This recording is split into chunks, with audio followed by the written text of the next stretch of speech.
Hello, everyone. Super late stream today. So we're going to go ahead and get straight into the bridge of getting our dailies done. And then we're going to play the Stanley Parable. What we're going to do today. Um, I got some games that I definitely need to fucking beat that I have in my backlog of shit. So that's what we're going to do today. Let's get done with this fucking Wordle shit and um see how fast we can get this shit done. And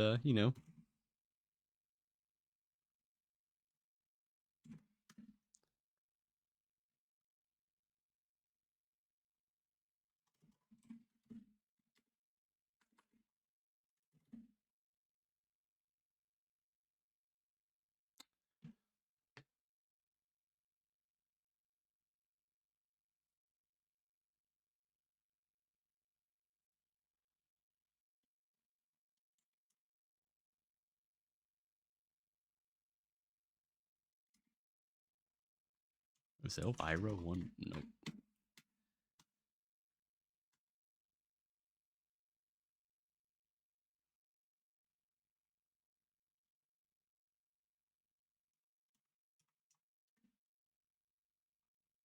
Okay.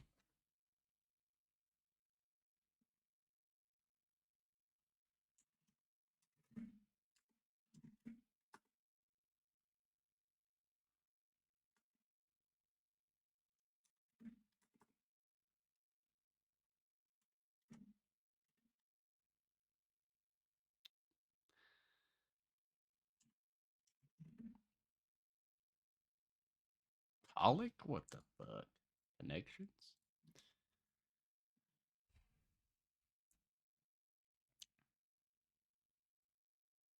Fair, worse, just right.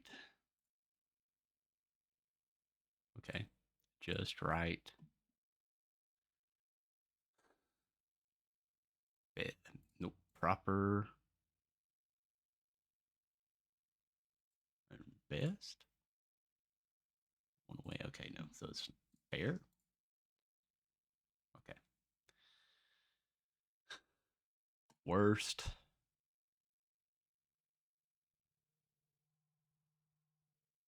Stress. Fret. String? Nope. Ooh. Pick up, take. String. Beat.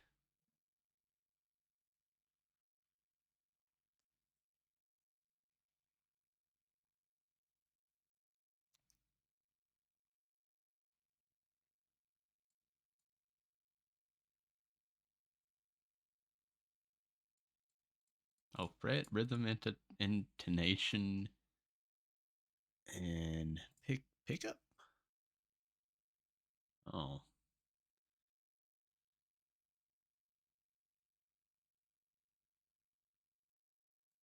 oh shit.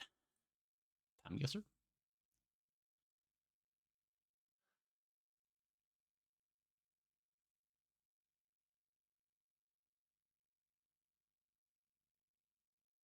Okay. Hmm. Hmm.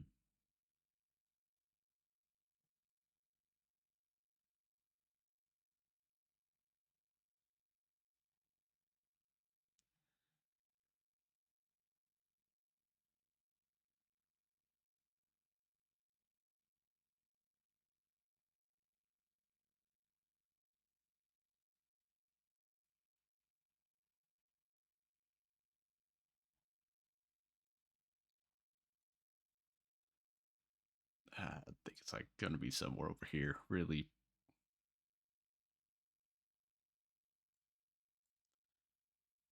Oh no, no. Okay, you got me beat there. Okay. The Olympics in Germany. Okay, it's not Germany, or it could be. They could. They could. It could be Germany. Uh, No, those are like regular cops. Okay, so it's not Germany. Uh, in Austria. I don't know. Maybe the fifth, 67, maybe 50. Yeah.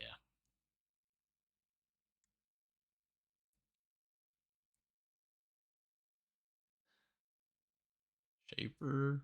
Okay, that's New York. Where at specifically? I don't know. But like Times Square would probably be like a good guess, but I don't know where the fuck that is.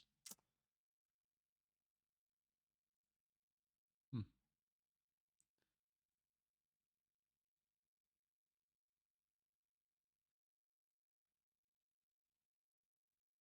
60s is a good guess. 43, whatever. This is just a room. Last issue of LA Daily News.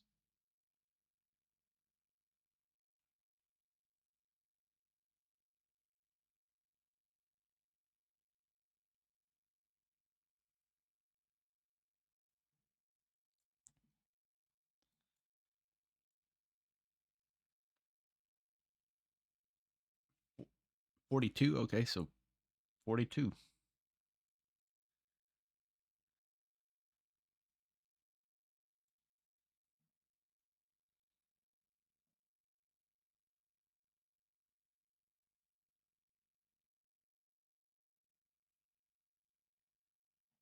This seems like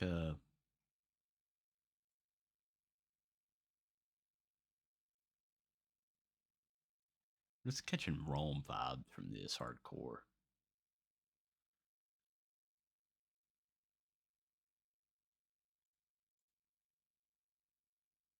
Oh no, it was either gonna be that or fucking Cuba. Huh, bad day on that, dude. That's a hot. That's a fucking key truck, dude. And that can be like any of them bitches.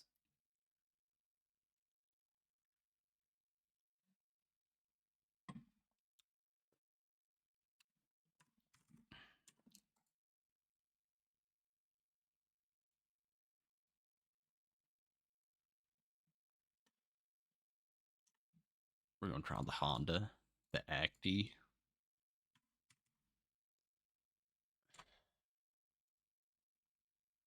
Oh, okay, wrong year. This is it a 2000 then? If I could see the bumper, I would know. Or just a really early one.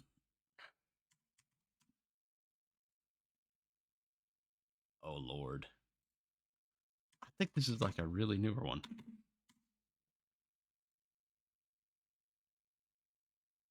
Okay, this is probably gonna be. What year is it then? 94. I went the wrong way. That sucks.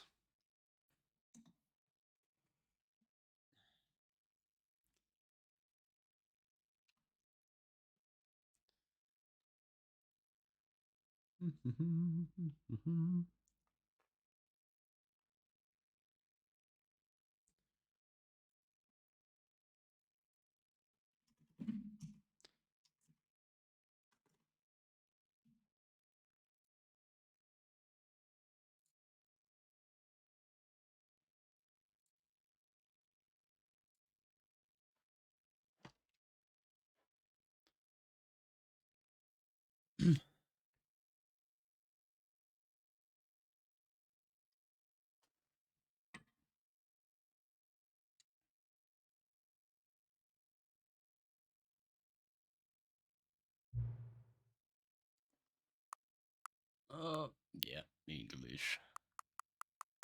Confirm. I don't even know what this game's about. No, I have not. Uh, we we'll give us a little bit of lenience on the gamma. Fuck, what is the time?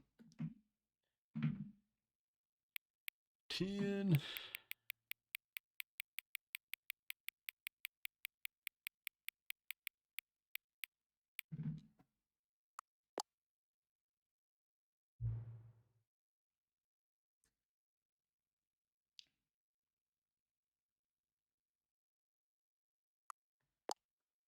Okay, I really don't even know what this game's about. I have zero idea. I have no idea. This is the story of a man named Stanley. Okay. Stanley worked for a company in a big building where he was employee number 427. Okay. Employee number 427's job was simple. He sat at his desk in room 427 and he pushed buttons on a keyboard. Orders came to him through a monitor on his desk, telling him what buttons to push, how long to push them, and in what order. This is what employee 427 did every day of every month of every year. And although others might have considered it soul-rending, Stanley relished every moment that the orders came in, as though he had been made exactly for this job. And Stanley was happy. Okay. And then one day, something very peculiar happened. Something that would forever change Stanley. Something he would never quite forget. He had been at his desk for nearly an hour when he realized that not one single order had arrived on the monitor for him to follow. No one had showed up to give him instructions, call a meeting, or even say hi. Never in all his years at the company had this happened, this complete isolation. Something was very clearly wrong. Shocked, frozen solid, Stanley found himself unable to move for the longest time. But as he came to his wits and regained his senses, he got up from his desk and stepped out of his office. Okay, I step out of my office. All of his co-workers were gone. What could it mean? Stanley decided to go to the meeting room. Perhaps he had simply missed a memo. Okay. Okay. X is the action button. I just want, now okay, now I just want to open doors now. Stanley went around touching every little thing in the office, but it didn't make a single difference, nor did it advance the story in any way. Okay. I'm gonna turn off all the computers. I'm saving power. Got parasitic draw.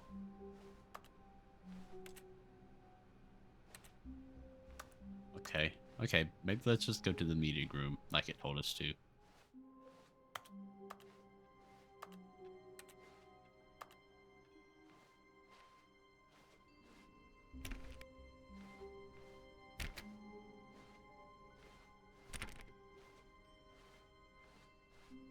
When Stanley came to a set of 2 open doors, he entered the door on his left. The left? But what if I want to go on the right? What if I want to go right? I'm gonna go right. This was not the correct way to the meeting room, and Stanley knew it perfectly well. Perhaps he wanted to stop by the employee lounge first, just to admire it. Okay, yeah, we're gonna do that. Because I'm not a good listener. I don't listen.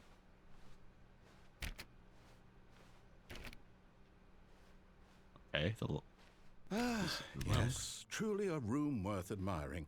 It had really been worth the detour after all, just to spend a few moments here in this immaculate, beautifully constructed room.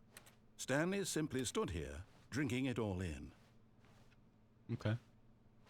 Can I get soda?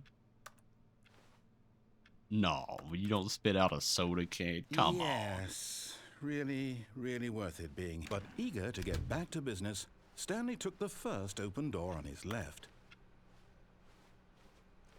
What if I want to pass? What if I want to pass this door and go here?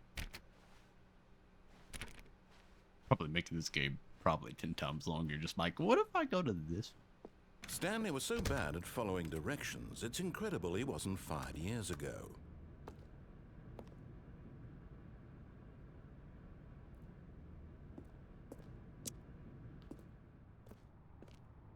Are you saying I can jump? Are you saying I can jump? Oh, okay. Penalty for misuse of cargo lift 1,000. Penalty for jumping off the cargo lift 5,000. Okay. Look, Stanley, I think perhaps we've gotten off on the wrong foot here. I'm not your enemy, really, I'm not. I realize that investing your trust in someone else can be difficult, but the fact is that the story has been about nothing but you all this time. There's someone you've been neglecting, Stanley. Someone you've forgotten about. Please, stop trying to make every decision by yourself. Now, I'm not asking for me, I'm asking for her. Who is her? This is it, Stanley. Your chance to redeem yourself. To put your work aside. To let her back into your life. Who? She's been waiting. Who?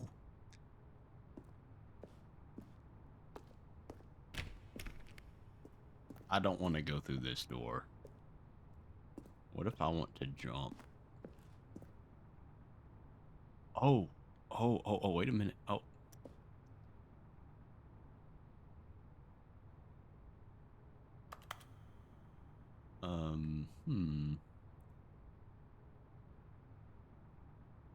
I don't think we got surfing in this, so I don't think I don't think I'll be able to surf down to those boxes. Is there? I mean, we could just balls it and just be like. But in his eagerness to prove that he is in control of the story and no one gets to tell him what to do, Stanley leapt from the platform and plunged to his death. Good job, Stanley. Everyone thinks you are very powerful. Okay. Okay.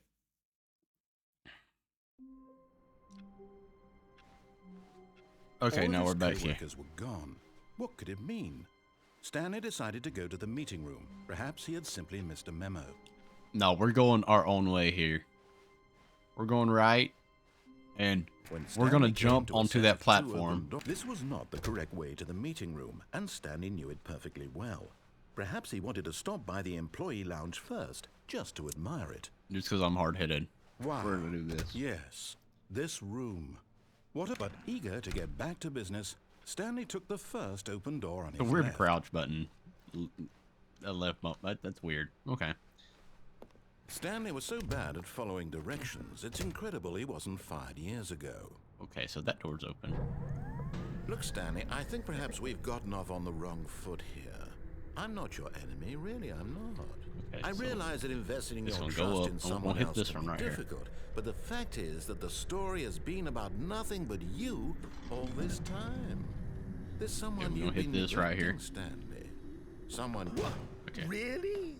I was in the middle of something. Do you have zero consideration for others? Are you that convinced that I want something bad to happen to you? Why, I don't know how to convince you of this, but I really do want to help you, to show you something beautiful. Look, let me prove it. Let me prove that I'm on your side. Give me a chance. Now listen carefully. This is Okay. Red Stanley pill and walked blue pill through the moment? red door. Oh, fuck. What the fuck pill did fucking Neo take in the Matrix? I forget what pill. If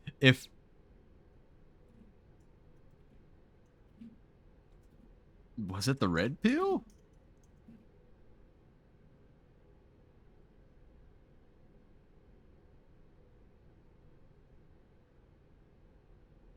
Okay.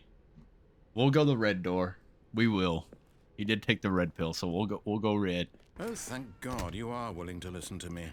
Do you see that I really have wanted you to be happy all this time? The problem is all these choices. The two of us always trying to get somewhere that isn't here. Running and running and running, just the way you're doing right now.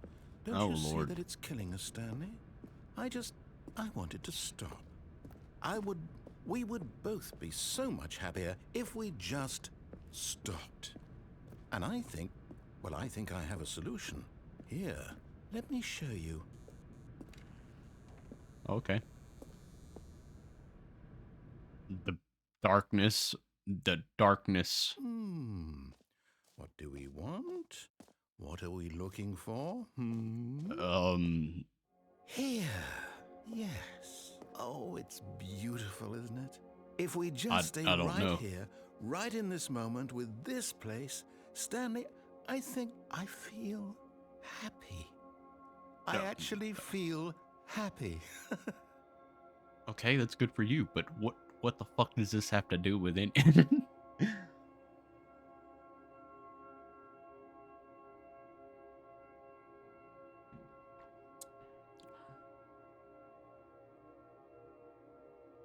Okay.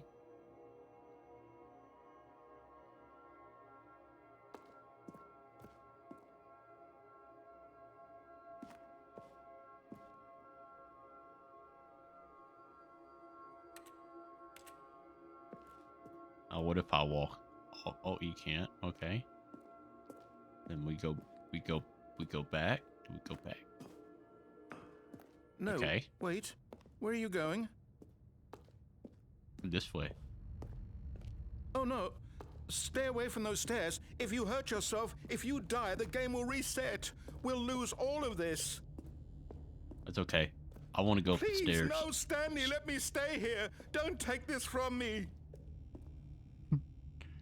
Oh, dude.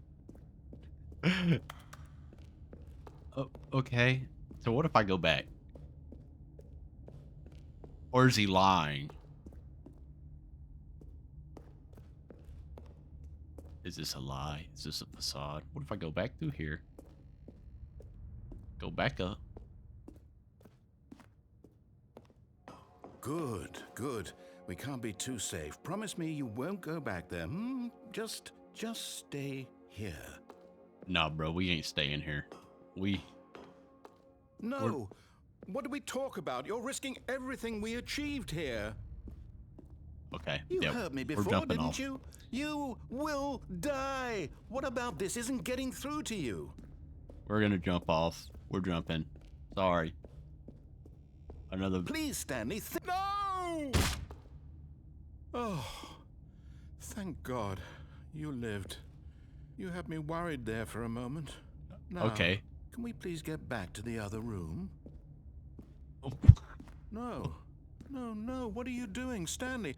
Please, I'm asking you not to take this away from me. I can't go back to what I was before. If you die, we'll both go back. Why are you doing this? 360 no scope off the hoe. Stanley, let's go back to the other room. Can you do that for me? What the My fuck? God, is this really how much you dislike my game? That you'll throw yourself from this platform over and over to be rid of it? You are literally willing to kill yourself to keep me from being happy. Am I reading the situation correctly? Or maybe Okay. you're just getting a kick out of it. I don't know anymore. I just wanted us to get along. But I guess We're slowing down. Okay. We might. Looks like you wanted to make a choice after all. Well, this one is yours. Okay.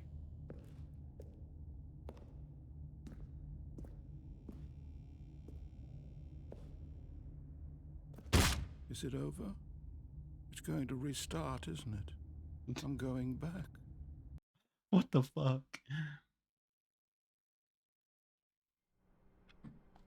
Okay, that one leads to death. All of his co-workers were Now we're gonna gone. go What to the could it blue mean? door. Stanley decided to go to the meeting room. Perhaps he had simply missed a memo.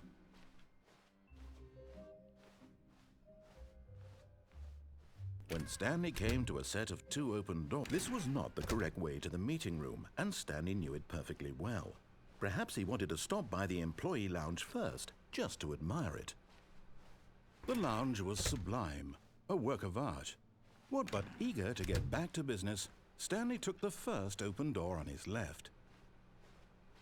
Crazy. We ain't doing that. Stanley was so bad at following directions, it's incredible he wasn't fired years ago. Look, Stanley, I think perhaps we've gotten off on the wrong foot here. I'm not your enemy, really, I'm not. I realize that investing your trust in someone else can be difficult, but the fact is that the story has been about nothing but you all this time. There's someone you've been neglecting, Stanley. What? Really? I was in the middle of something. Do you have zero consideration for others? Are you that convinced that I want something bad to happen to you? Why, I don't know how to convince you of this, but I really do want to help you, to show you something beautiful. Look, Let me prove it. Okay, Let me we're prove going that blue I'm door. on your side. Give me a chance. Now listen carefully, this is important. Stanley walked through the red door. Blue door. Aha, perhaps you misunderstood. Stanley walked through the red door. I still No, don't we're think going we're through. communicating properly. Stanley walked through the red door. Blue door. All right, fine. Go ahead, Stanley. You want to know so badly what's out there? You want to find out what lies at the end of this road you've chosen? Well, don't let me stop you. You see? There's nothing here. I haven't even finished building this section of the map because you were never supposed to be here in the first place. Broken rooms, exposed developer textures. Is this what you had wanted? Was it worth ruining the entire story I had written out specifically for you? Do you not think I put a lot of time into that? Because I did. And in the end, it was all for nothing. Because this is what you wanted to see. Help me here, Stanley. Help elucidate these strange and unknowable desires of yours. What would have made this game better? What did you want to see? Vehicles? Skill trees? Work with me. You've given me absolutely nothing so far. Tell you what. Let me take a stab in the dark at a new design, and you can give me some feedback. There we go. Okay. A third option. This already feels leaps ahead of where we were before. Go ahead, Stanley. Take it for a spin. I mean, I feel inclined to take the. I feel inclined to take this way. You know what I'm saying? Feel inclined. We're gonna take this way. Okay. Okay, I'm going to stop you there. Now, tell me about your experience with this new version. Would you say that the game benefited from allowing you more choices? Feel free to be honest. I'm looking for some real critical feedback here. Aha! You see, I knew I was onto something. Where do these flashes of inspiration come from? How did I know the game needed a third door? Well, it's instinct mostly, a calling in your gut. I really couldn't say where the idea came from, except that I felt it in my soul. You can't teach that, Stanley. Don't even try. Soul. Here, Soul. based on the data from your previous playthrough, I've compiled a new version. And to be perfectly candid, I think I've knocked it out of the park with this one. Let's take a look. Now, would you say that competitive leaderboard helped you feel motivated to keep walking through doors? Again, honest answers, please.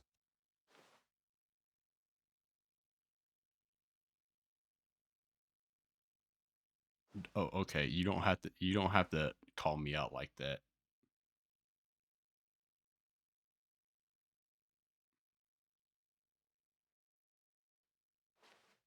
You don't have to call me out like that.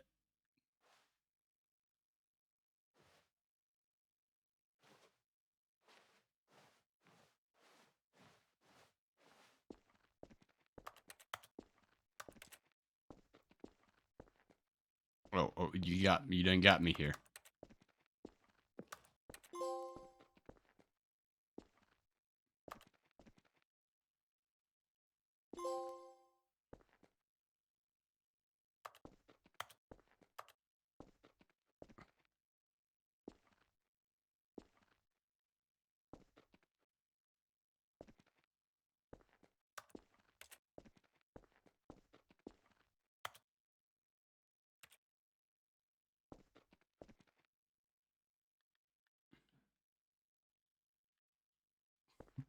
I've been bamboozled here.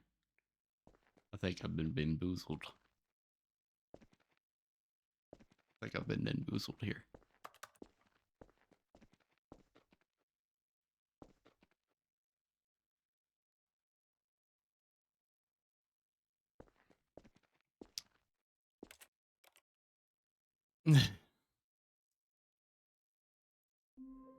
Okay. All of his co-workers were gone. What could it mean? Stanley decided to go to the meeting room. Now I wonder Perhaps he had if simply I missed a can memo. get down to where the loading docks are, like where the loading When docks. Stanley came to a set of 2 open doors, this was not the correct way to the meeting room, and Stanley knew it perfectly well. Perhaps he wanted to stop by the employee lounge first, just to admire it. Standing now in this incredible room, Stanley for the first, but eager to get back to business, Stanley took the first open door on his left. Unless it kills me. Stanley was Just so kill me. bad at following directions, it's incredible he wasn't fired years ago.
Look, Stanley, I think perhaps we've gotten off on No. the wrong foot here.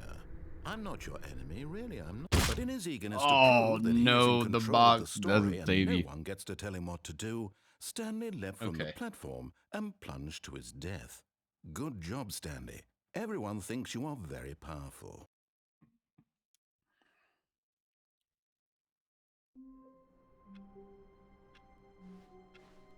All of his Okay, we co-workers listen had now. gone. We listen. What could it mean?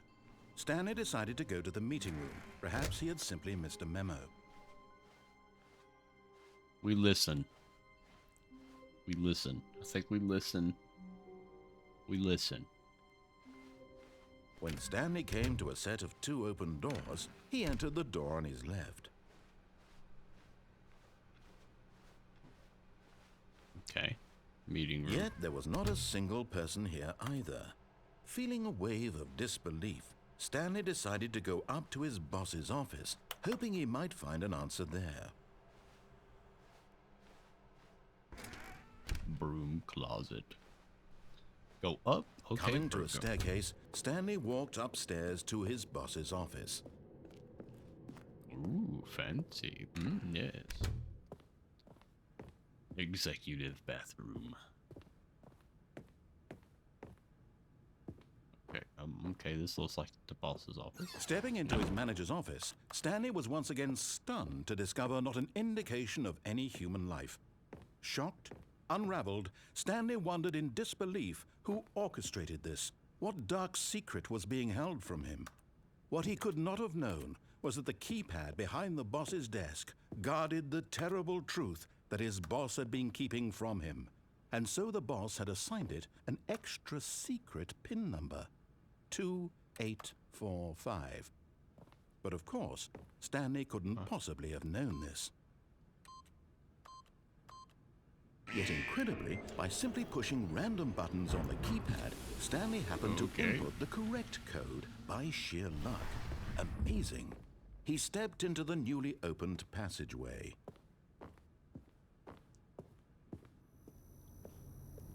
Okay.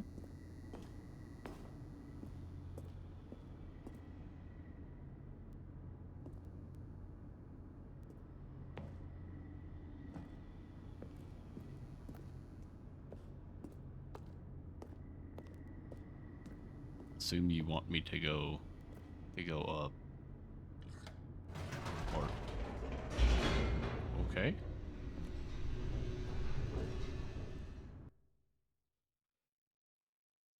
Okay, we actually got to the Descending deeper next. into the building, Stanley realized he felt a bit peculiar.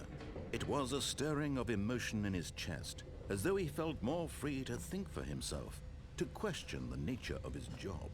Why did he feel this now, when for years it had never occurred to him? This question would not go unanswered for long.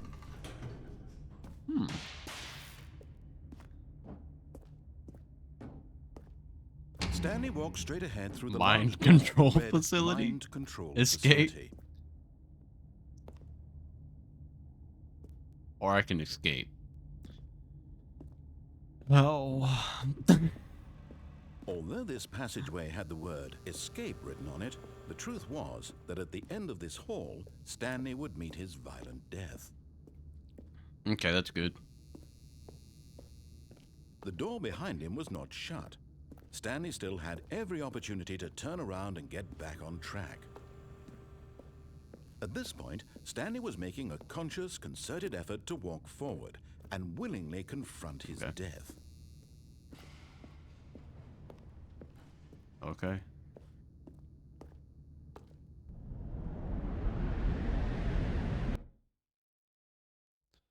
Okay.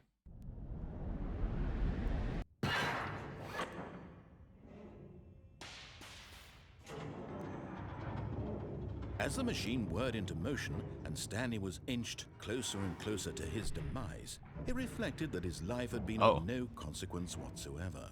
Stanley can't see the bigger picture. He doesn't know the real story, trapped forever in his narrow vision of what this world is.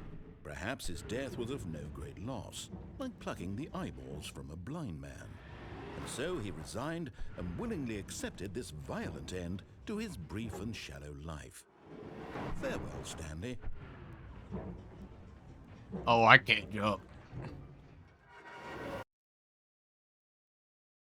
"Farewell, Stanley," cried the narrator, as Stanley was led helplessly into the enormous metal jaws. In a single visceral instant, Stanley was obliterated as the machine crushed every bone in his body, killing him instantly.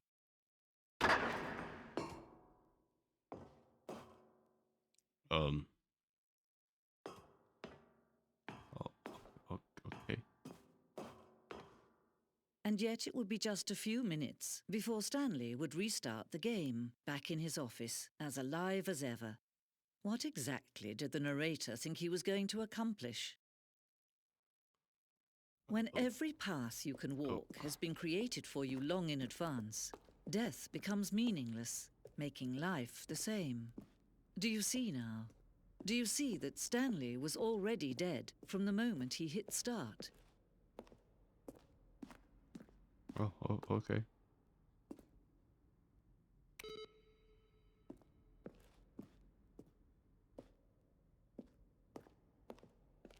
This is this heaven?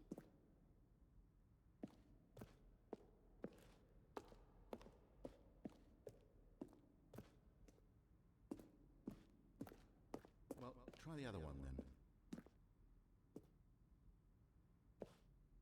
When Stanley came to the lift, he traveled upwards to the power source at the top of the facility to end this injustice forever. The lounge.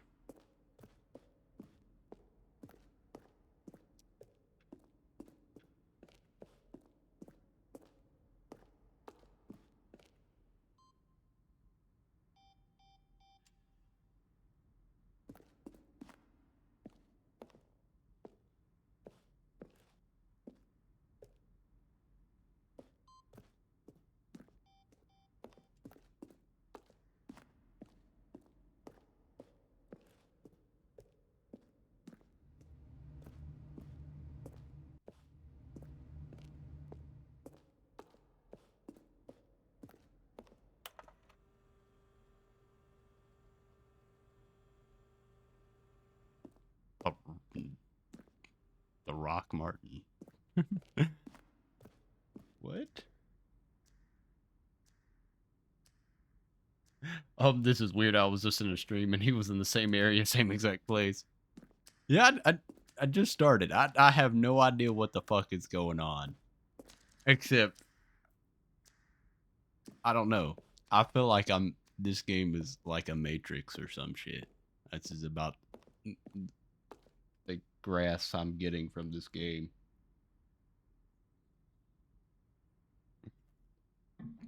To be honest, I've never even seen anybody play this game. The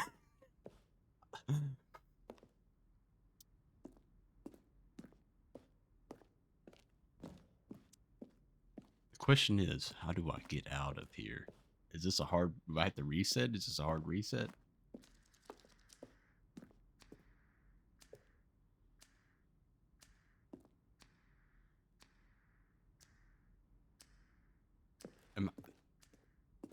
I don't know if I'm going crazy. Am I hearing something? Am I going crazy? Warzone.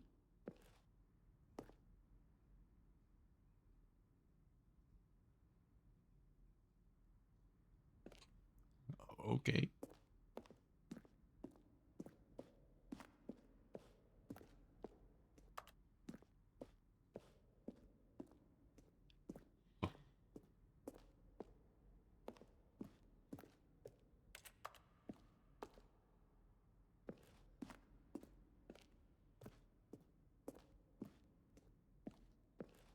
Hmm.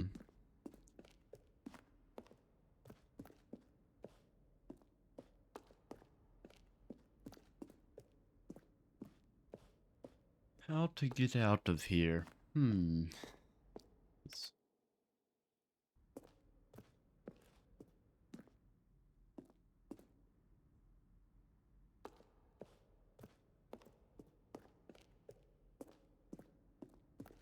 Seen that. Seen that. Seen this.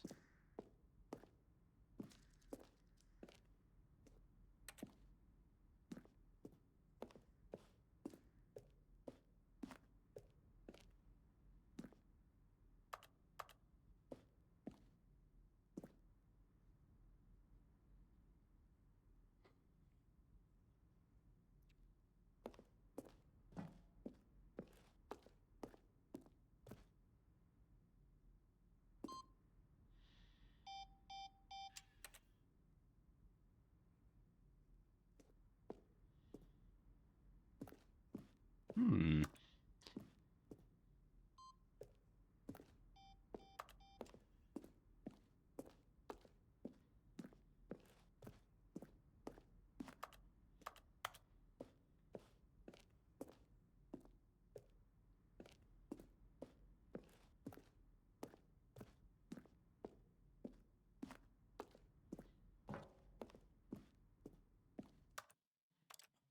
Okay. Restart the. Okay. So we. Okay. I think that's this hard lock. Okay. All of his Follow. co-workers were gone. What could it mean? Stanley decided to go to the meeting room. Perhaps he had simply missed a memo.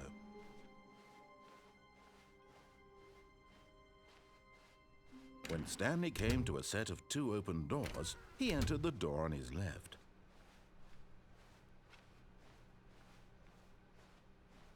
Yet there was not a single person here either.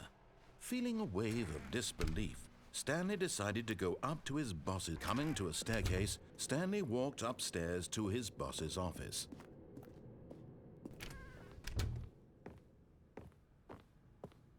Stepping into his manager's office, Stanley was once again stunned to discover not an indication of any human life. Stanley was in such a rush to get through the story as quickly as possible, he didn't even have a single minute to just let the narrator talk. That kind of anxiety isn't healthy, so he relaxed for a few moments. I wouldn't call it with anxiety. Some calming New Age music.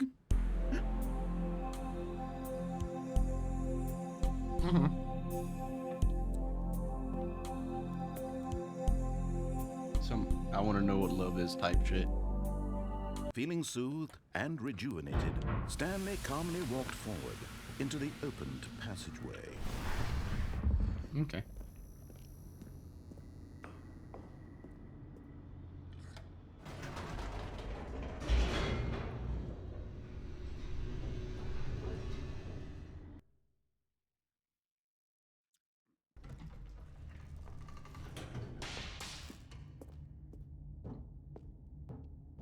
Stanley walked straight ahead through the large door that read Mind Control Facility. Mind control. So, this just feels like the Matrix. I'm gonna be honest. It's like the Matrix. The lights rose on an enormous room packed with television screens. What horrible secret did this place hold? Stanley Okay, thought to now himself. we're in the Did he have X-Men. the strength to find out?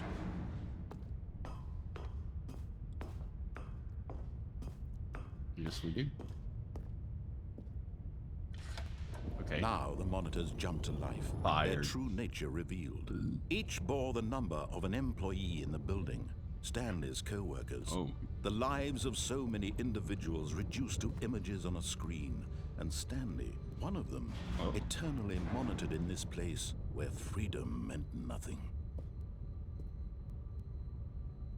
Oh.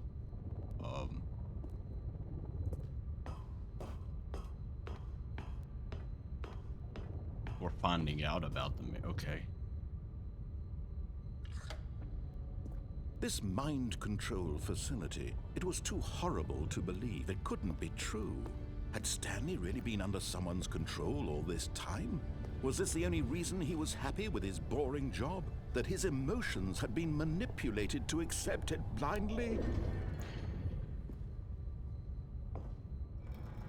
No. He refused to believe it. He couldn't accept it. His own life in someone else's control? Never. It was unthinkable, wasn't it? Was it even possible? Had he truly spent his entire life utterly blind to the world? Oh, okay. But here was the proof. The heart of the operation. Controls labeled with emotions. Happy or sad or Oh, content. Walking, eating, working. All of it monitored and commanded from this very place. And as the cold reality of his past began to sink in, Stanley decided that this machinery would never again exert its terrible power over another human life.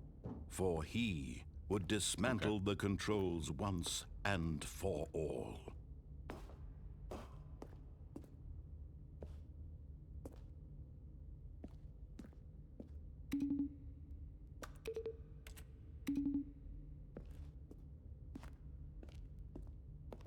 Okay. Press button. System power off. I think it's already off. And when at last he found the source of the room's power, he knew it was his duty, his obligation, to put an end to this horrible place and to everything it stood for. Okay.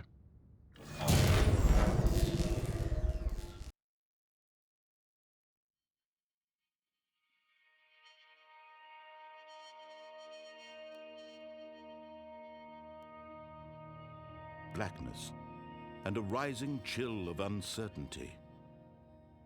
Was it over? Was it? Yes. He had won. He had defeated the machine, unshackled himself from someone else's command. Freedom was mere moments away. And yet, even as the immense door slowly opened, Stanley reflected on how many puzzles still lay unsolved. Where had his co-workers gone? How had he been freed from the machine's grasp? What other mysteries did this strange building hold? But as sunlight streamed into the chamber, he realized none of this mattered to him. For it was not knowledge or even power that he had been seeking, but happiness. Perhaps his goal had not been to understand, but to let go. No longer would anyone tell him where to go, what to do, or how to feel. Whatever life he lives, it will be his. And that was all he needed to know. It was perhaps the only thing worth knowing. Stanley stepped through the open door. Stanley felt the cool breeze upon his skin, the feeling of liberation, the immense possibility of the new path before him. This was exactly the way, right now, that things were meant to happen. And Stanley was happy. Okay. Oh, okay. That's what?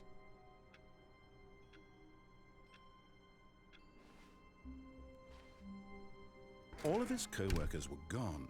What could it mean? Stanley decided to go to the meeting room. Perhaps he had simply missed a memo. Okay. So, okay. When Stanley came to a set of 2 open doors, he entered the door on his left. What if I turn on the mind control? Okay, so let's... Yet there was not a single person here either.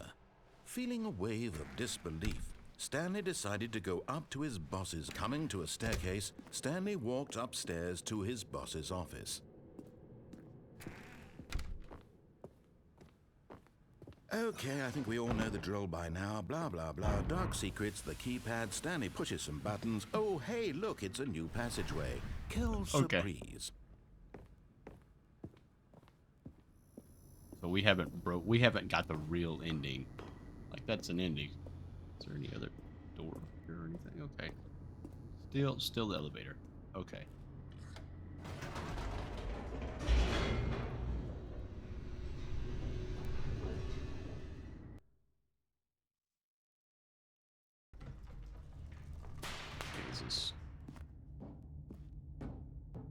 Stanley walked straight ahead through the large door that read Mind Control Facility. Okay. We'll do this. The lights rose on an enormous room packed with television screens. What horrible secret did this place hold? Stanley thought to himself. Did he have the strength to find out? Yes, we do. Okay, so we're gonna turn Now on the mind monitors control. jumped to life, their true nature revealed.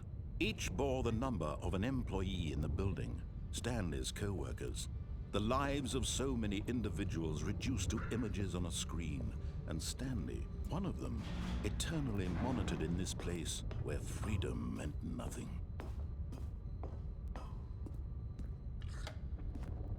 This mind control facility, it was too horrible to believe. It couldn't be true. Had Stanley really been under someone's control all this time? Was this the only reason he was happy with his boring job? That his emotions had been manipulated to accept it blindly? Or is the turn on No. mind control the He evil ending? refused to believe it. He couldn't accept it. His own life in someone else's control? Never. It was unthinkable, wasn't it? Was it even possible? Never, Had he brother. truly spent his entire life utterly blind to the world? No. But Yeah. here was the proof. The heart of the Yeah. operation. Controls labeled with emotions. Happy, or sad, or content. Walking, eating, working. All of it monitored and commanded from this very place. And as the cold reality of his past began to sink in, Stanley decided that this machinery would never again exert its terrible power over another human life. For he would dismantle the controls once and for all. No, we turning it on. Oh, Stanley, you didn't just activate the controls, did you? After they kept you enslaved all these years, you go and you try to take control of the machine for yourself. Is that what you wanted? Control? Oh, Stanley, I applaud your yes. effort, I really do. But you need to understand, there's only so much that machine can do.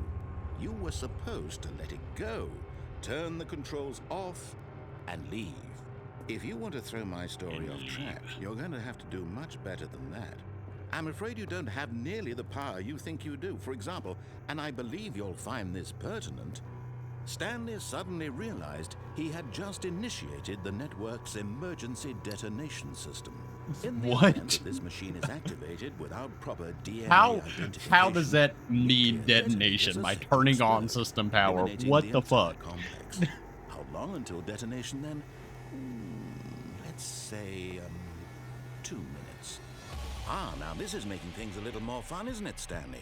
It's your time to shine. You are the star. It's your story now. Shape it to your heart's desires.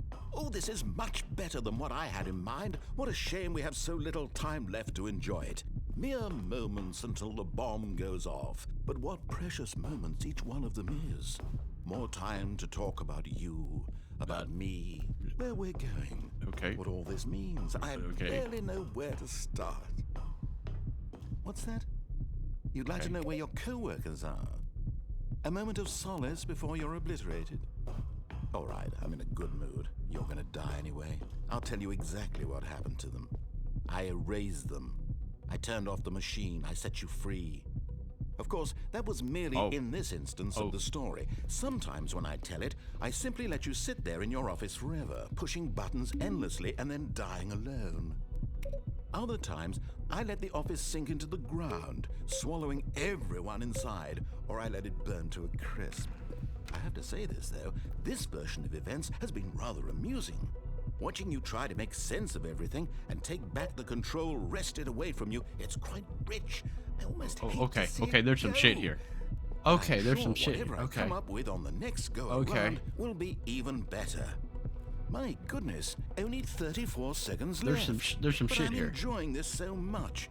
You What? know what? To I hell don't know. with it. There's some shit I'm here, going to though. put some extra time on the clock. Why not?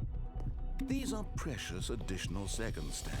Time doesn't grow on trees. Oh dear me, what's the matter, Stanley? Is it that you have no idea where you're going or what you're supposed to be doing right now? Or did you just assume when you saw that timer that something in this room was capable of turning it off? I mean, look at you. Running from button to button, screen to screen, clicking on every little thing in this room. These numbered buttons, no, these colored ones. Or maybe this big red button, or this door. Everything, anything, something here will save me. Why would you think that, Stanley? That this video game can be beaten? Won? Solved? Do you have any idea what your purpose in this place is? Stanley, you're in for quite a disappointment. But here's a spoiler for you. That timer isn't a catalyst to keep the action moving along. It's just seconds ticking away to your death. You're only still playing instead of watching a cutscene because I want to watch you for every moment that you're powerless. To see you made humble. This is not a challenge. It's a tragedy. You wanted to control this world, that's okay. fine. This But one's I'm blue. going to destroy it first, so you can't. Take a look at the clock, Stanley. That's 30 seconds you have left to struggle. 30 seconds until a big boom and then nothing. No ending here, just you being blown to pieces. Will you cling desperately to your frail life, or will you let it go peacefully? Another choice. Make it count, or don't. It's all the same to me, all a part of the joke. And believe me, I will be laughing at every second of your inevitable life from the moment we fall in until the moment I say, happily ever after. Oh, okay.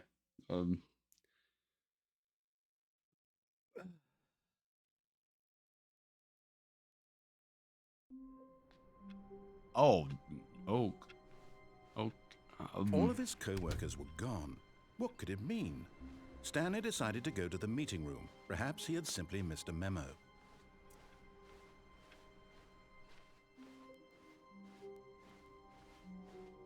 When Stanley came to a set of 2 open doors, he entered the door on his left.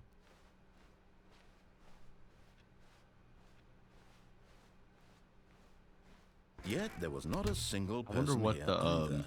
Feeling a wave of disbelief, there's some Stanley like puzzle decided shit to go there. up to his boss's real. office. Coming to a staircase, Stanley walked upstairs to his boss's office.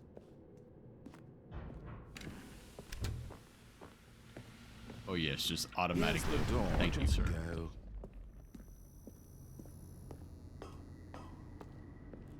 Can you can be nice and just let me automatically be here. Yes, yes, yes, yes, yes.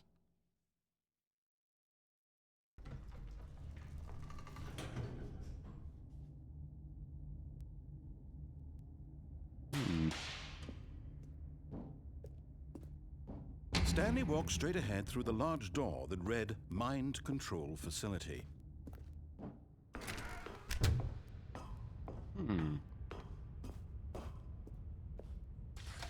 The lights rose on an enormous room packed with television screens. What horrible secret did this place hold? Stanley thought to himself. Did he have the strength to find out? I don't know. I don't know. Button. Now the monitors jumped to life, their true nature revealed. Each bore the number of an employee in the building, Stanley's co-workers. The lives of so many individuals reduced to images on a screen, and Stanley, one of them. I wonder what that. eternally There's monitored definitely like in a this puzzle place there on where those freedom buttons, meant but I nothing. don't know. I don't think that's active until after the power's This on. mind like, you know, you control turn on mind facility, control. it was too horrible to believe. It couldn't be true. Had Stanley really been under someone's control all About to this see, I time? guess. Was this the only reason he was happy with his boring job? That his emotions had been manipulated to accept it blindly? No. He refused to believe it. He couldn't accept it. His own life in someone else's control? Never. It was unthinkable. Wasn't it? Was it even possible? Had he truly spent his entire life utterly blind to the world? Or I'm just being hardcore baited. But here was the proof. The heart of It's the like a operation. mind control set or something. Controls Okay. labeled with emotions. happy or sad or content, walking, eating, working, all of it monitored and commanded from this very place. And as the cold reality of his past began to sink in, Stanley decided that this machinery would never again exert its terrible power over another human life. For he would dismantle the controls once and for all. That's 5. 1, 2. Okay, so it's got to open this door, I believe, if we figure out this puzzle. So there's 1, 2. This one should be 3. 3. So there's 4 red lights on this thing. I don't know what the fuck that means. I think that's 4 up there. Yeah. Okay. So there's something here. We figure out something. Gotta figure out something. Turn it on. And then we gotta go back and when at last he found the source of the room's power, he knew it was... Oh, Stanley, you didn't just activate the controls, did you? After they kept you enslaved all these years, you go and you try to take control of the machine for yourself. Is that what you wanted? Control? Oh, Stanley, I applaud your effort, I really do. But you need to understand, there's only so much that machine can do. You were supposed to let it go, turn the controls off, and leave. If you want to throw my story off track, you're going to have to do much better than that. I'm afraid you don't have nearly the power you think you do. For example, and I believe you'll find this pertinent, Stanley suddenly realized he had just initiated the network's emergency detonation system. In the event that this machine is activated without proper DNA identification, nuclear detonators are said to explode, eliminating the entire complex. How long until detonation then? Let's say, 2 minutes. Now this is making things a little more fun, isn't it, Stanley? It's your time to shine. You are the star. It's your story now. Shape it to your heart's desires. Oh, this is much better than what I had in mind. Okay. What a shame we have so little time left to enjoy it. Mere moments until the bomb goes off. 5. But what precious moments each one of them is. More time to Press talk 5. about you, about me. I'll too much press 5 than What green. all this means, I barely know where to start. What's that? You'd like to know where your co-workers are? A moment of solace before you're obliterated? All right, I'm in a good mood. You're gonna die anyway. I'll tell you exactly what happened to them. I erased them. I turned off the machine. I set you free. Of course, that was merely in this instance of the story. Sometimes when I tell it, I simply let you sit there in your office forever, pushing buttons endlessly and then dying alone. Other times, I let the office sink into the ground, swallowing everyone inside, or I let it burn to a crisp. I have to say this, though. Okay. This version of events has been rather amusing.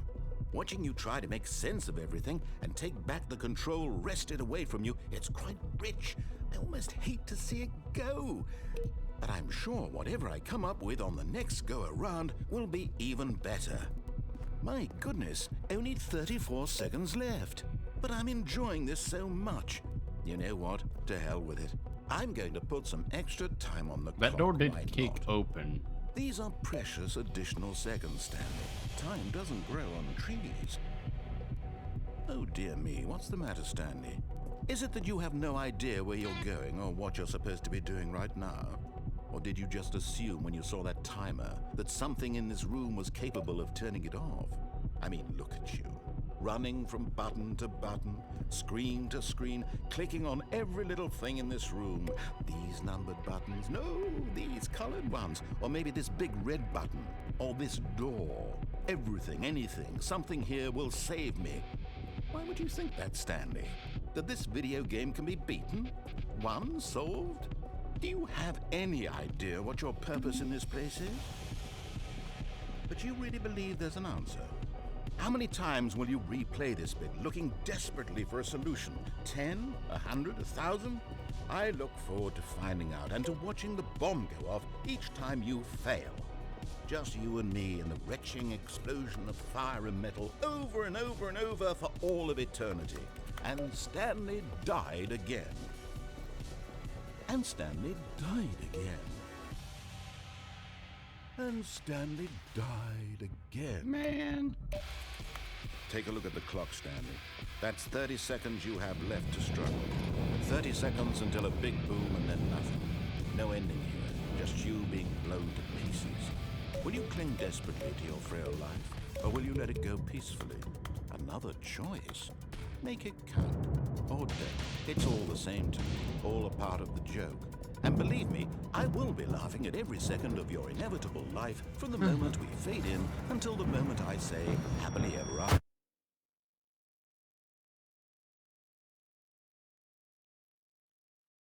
That door did kick open, though. So we might be able to, like, weasel through that door, right? All of his co-workers were gone. What could it Maybe. mean? Stanley decided to go to the... When Stanley came to a set of 2 open doors, he entered the door on his left.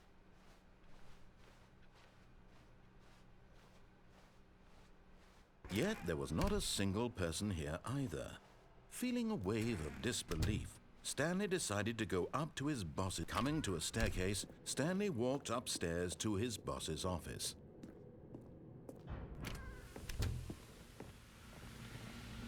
Here's the door, just go.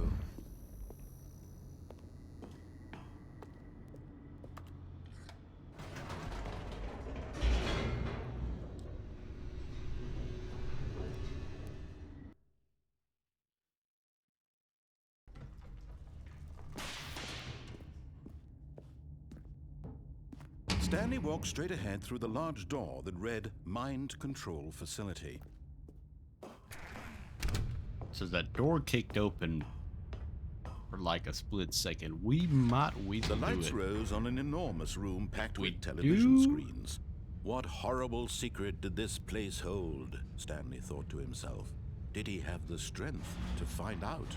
That might be like a red hair, like, you know. It might be some bullshit, though. Now the monitors jumped to Another life, puzzle their could true be- nature I mean- revealed. Each bore the number of an employee in the building. Stanley's co-workers. Puzzle don't make no The sense lives to of me. so many individuals reduced to images on a screen, and Stanley, one of them, eternally monitored in this place where freedom meant nothing.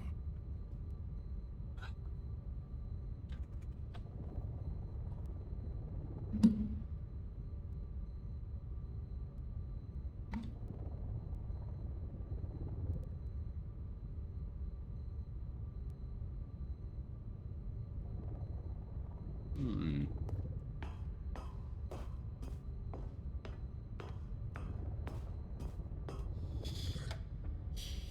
This mind control facility, it was too horrible to believe. It couldn't be true. Had Stanley really been under someone's control all this time? Was this the only reason he was happy with his boring job? Let me That his on, let me. emotions had been manipulated to accept it blindly? Yes, yes. No. He refused to believe it. He couldn't accept it. His own life in someone else's control? Never. It was unthinkable. Wasn't it? Was it even possible? Had he truly spent his entire life utterly blind to the world?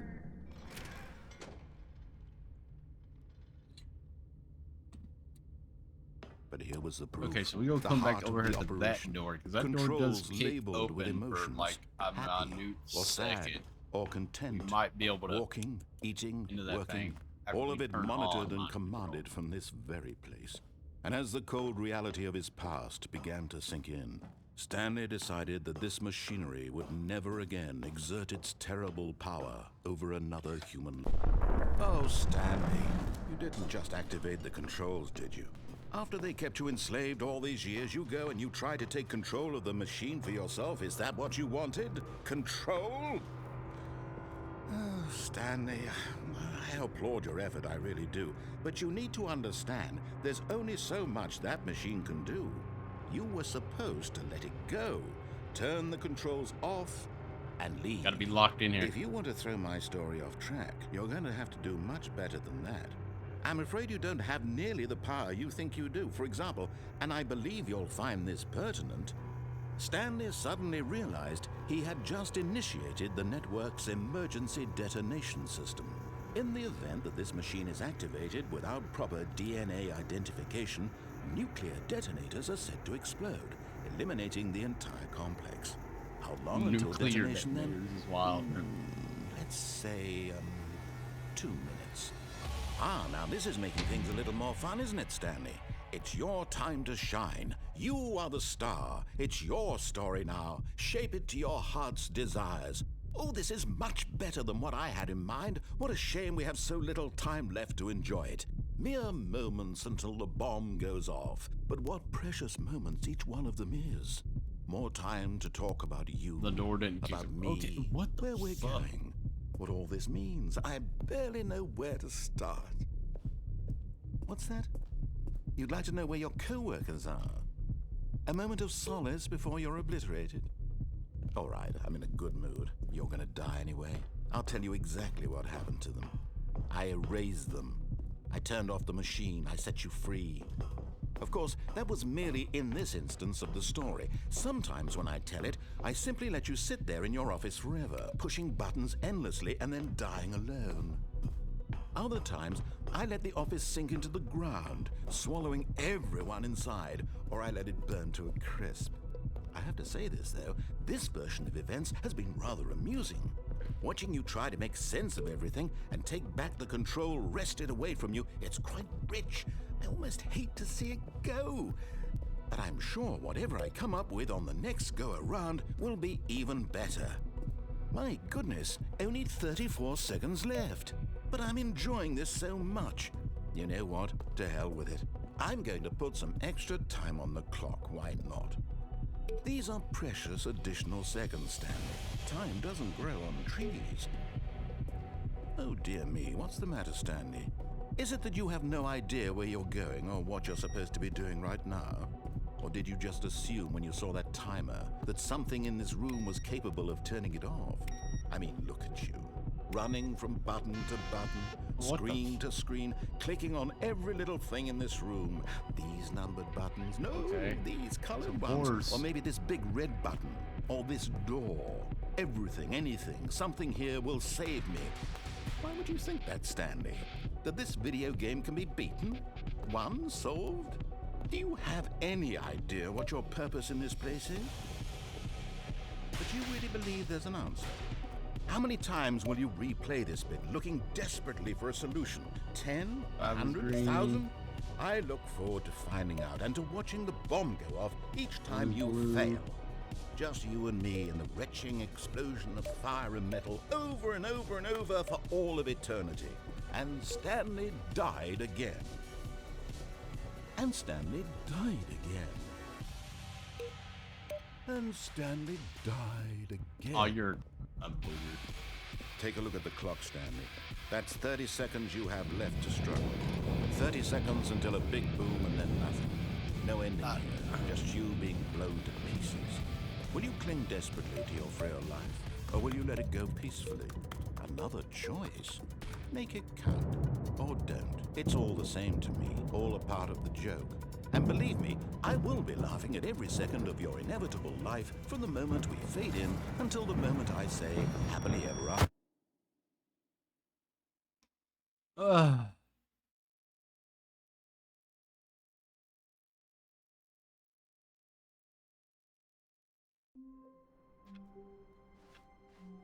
All of his co-workers were gone. What could it mean? Stanley decided to go to the meeting room. Perhaps he had simply missed a memo.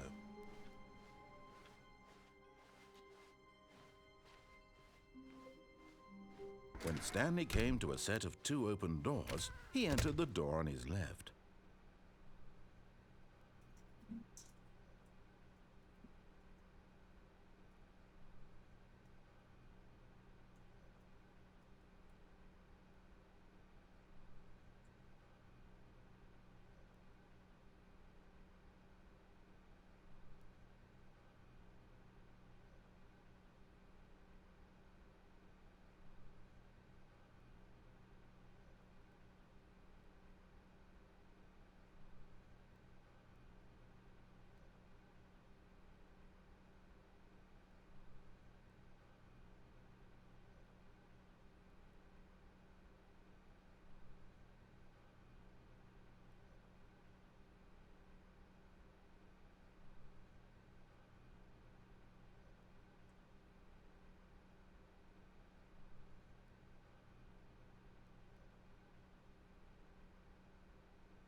Yet there was not a single person here either.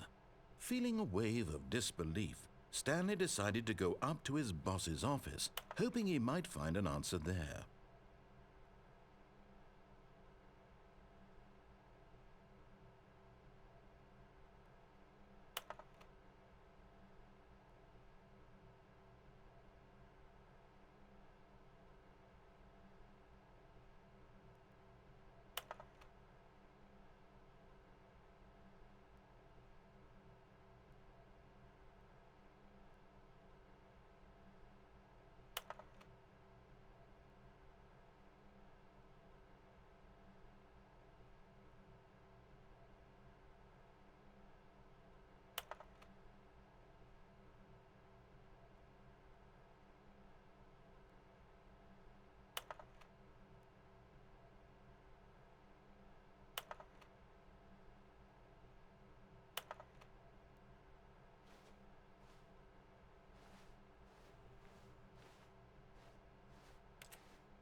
What if we enter the wrong code?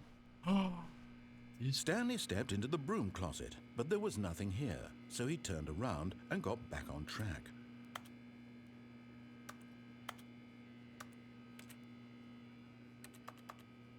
There was nothing here. No choice to make, no path to follow, just an empty broom closet. No reason to still be here.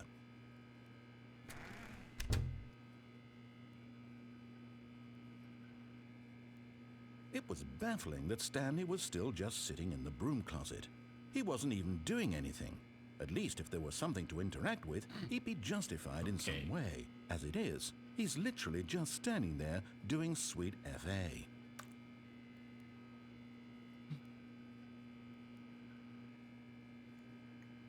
Are you really still in the broom closet? Standing around doing nothing? Why? Please offer me some explanation here. I'm genuinely confused.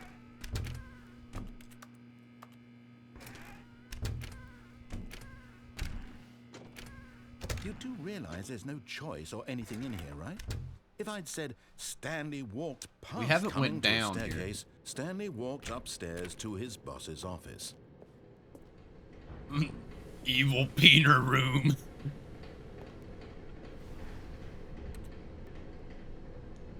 Okay.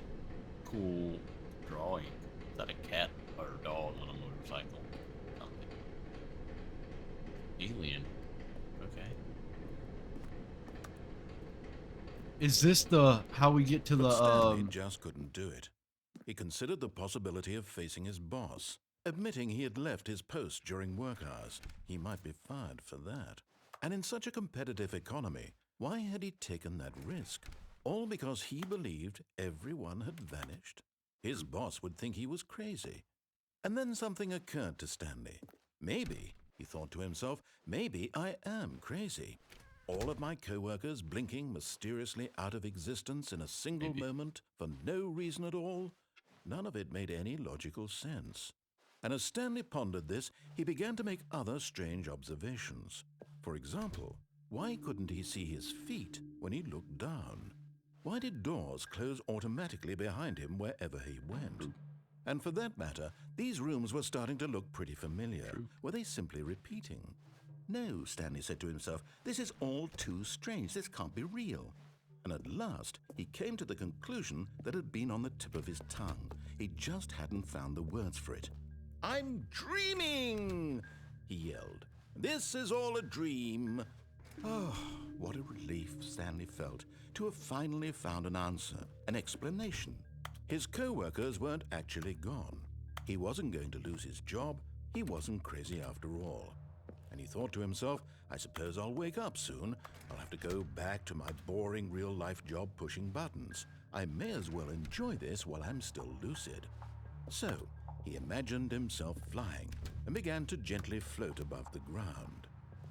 Then he imagined himself soaring through space on a magical starfield, and it too appeared. It was so much fun, and Stanley marveled that he had still not woken up. How was he remaining so lucid? And then perhaps the strangest question of them all entered Stanley's head. One he was amazed he hadn't asked himself sooner. Why is there a voice in my head dictating everything that I'm doing and thinking? Now the voice was describing itself being considered by Stanley, who found it particularly strange. I'm dreaming about a voice describing me, thinking about how it's describing my thoughts, he thought. And while he thought it all very odd and wondered if this voice spoke to all people in their dreams, the truth was that, of course, this was not a dream. How could it be? Was Stanley simply deceiving himself, believing that if he's asleep, he doesn't have to take responsibility for himself? Stanley is as awake right now as he's ever been in his life. Now, hearing the voice speak these words was quite a shock to Stanley. After all, he knew for certain, beyond a doubt, that this was in fact a dream. Did the voice not see him float and make the magical stars just a moment ago? How else would the voice explain all that? This voice was a part of himself too. Surely, if he could just... He would prove it.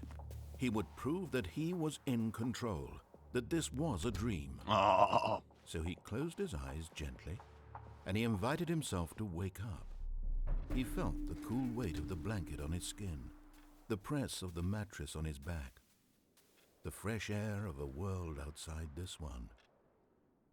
Let me wake up, he thought to himself. I'm through with this dream. I wish it to be over. Let me go back to my job. Let me continue pushing the buttons. Please, it's all I want. I want my apartment and my wife and my job. All I want is my life exactly the way it's always been. My life is normal. I am normal. Everything will be fine. I am okay.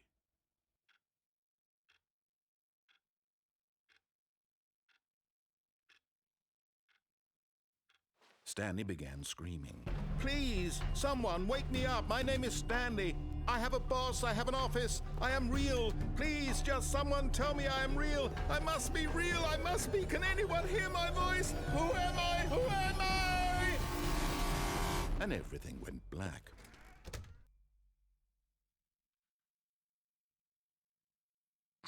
This is the story of a woman named Mariella. Mariella woke up on a day like any other. She arose, got dressed, gathered her belongings, and walked to her place of work. But on this particular day, her walk was interrupted by the body of a man who had stumbled through town talking and screaming to himself, and then collapsed dead on the sidewalk. And although she would soon turn to go call for an ambulance, for just a few brief moments, she considered the strange man. He was obviously crazy. This much she knew. Everyone knows what crazy people look like. And in that moment, she thought to herself how lucky she was to be normal. I am sane. I am in control of my mind. I know what is real and what isn't. It was comforting to think this, and in a certain way, seeing this man made her feel better. But then she remembered the meeting she had scheduled for that day, the very important people whose impressions of her would affect her career, and by extension, the rest of her life. She had no time for this, so it was only a moment that she stood there, staring down at the body. And then she turned and ran.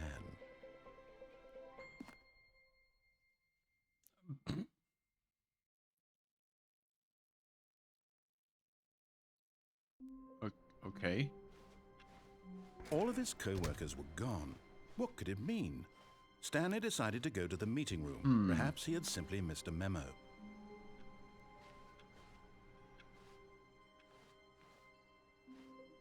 Okay, we go right. We're gonna go right this time. When Stanley came to a set of two open doors, this was not the correct way to the meeting room, and Stanley knew it perfectly well. Perhaps he wanted to stop by the employee lounge first, just to admire it. Stanley felt lightheaded, butterflies in his stomach. Giddy but eager to get back to business, Stanley took the first open door on his left.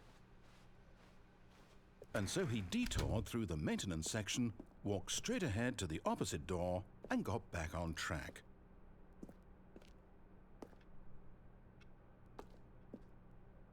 Okay, let's do this. Go down here. This is gonna take us down to But Stanley didn't want to go back to the office. He wanted to wander about and get even further off track. So now in order to get back, he needed to go, from here it's, left.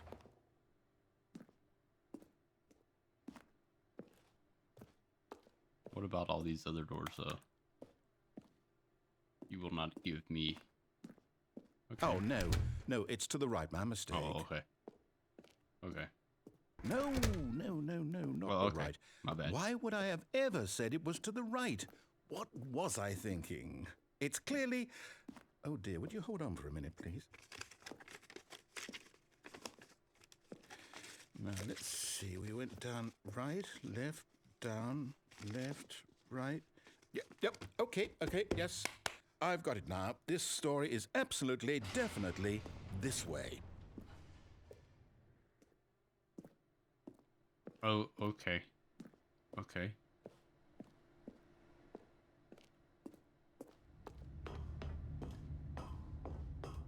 Oh.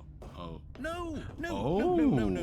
This isn't right at all. You're not supposed to be here yet. This is all a spoiler. Quick, Stanley, close your eyes. Okay. We just have to get back to, oh, who am I kidding? It's all rubbish now. The whole story completely unusable. How about, rather than waste my time trying to salvage this nonsense, we'll just restart the game from the beginning.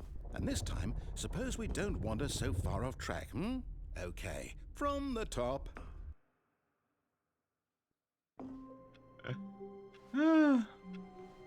All of his co-workers were gone.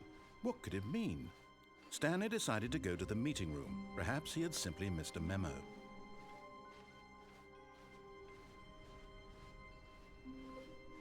When Stanley... Okay, right.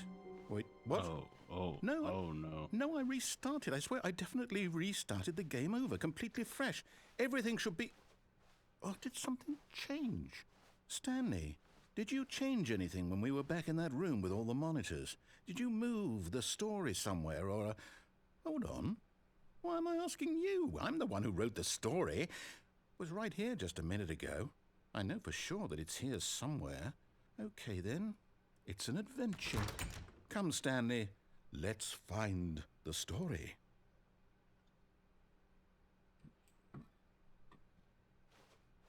Okay. Can we go this way then? Okay.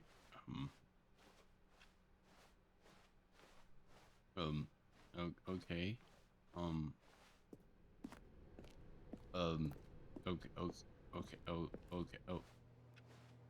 Okay.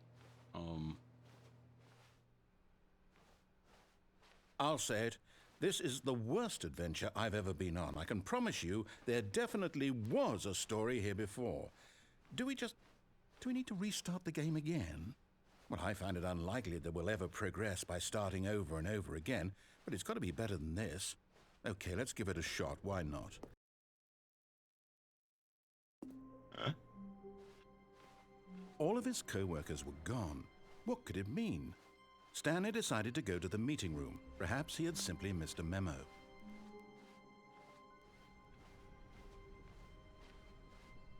Okay, yep, it's worse. It's I might be worse. remembering this wrong. It's possible the story is back where we just came from. Why don't we go back the other direction and see if we missed anything? Okay. That seems fair.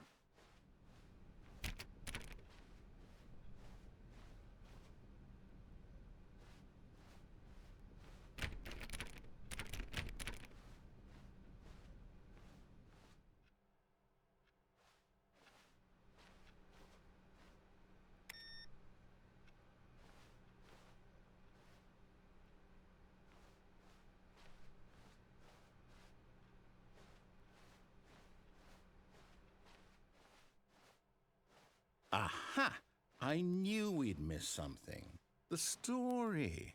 Here it comes. No, wait. Never mind. Not the story. Okay, let's head back the other way and retrace our steps. The deteriorate. Okay. Now this, well, I'll be honest, I don't recognize this place at all. Is this the story? I don't think so. I can't quite recall, but I believe my story took place in an office building. Is that correct? Do you remember, Stanley? Well, do you know what?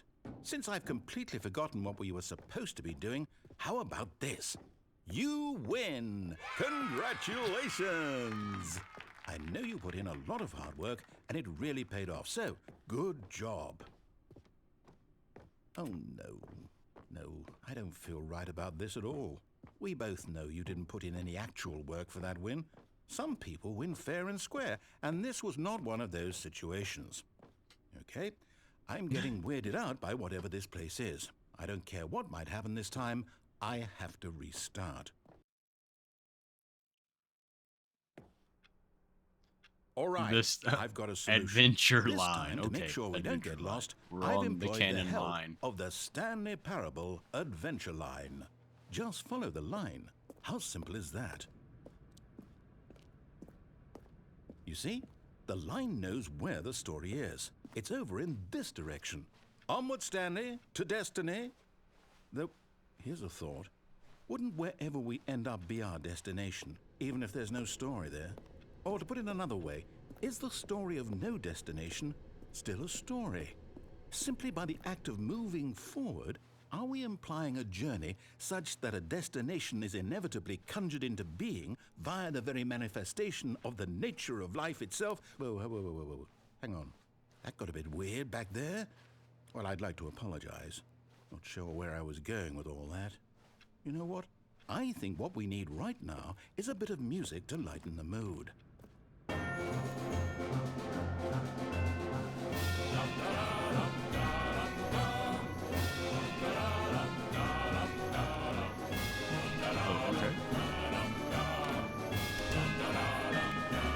Okay.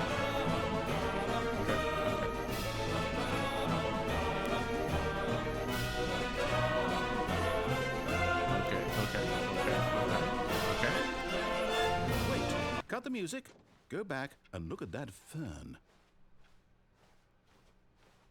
Stanley, this fern will be very important later in the story. Make sure you study it closely and remember it carefully. You won't want to miss anything. It's a fern. Okay, it's a fern. What?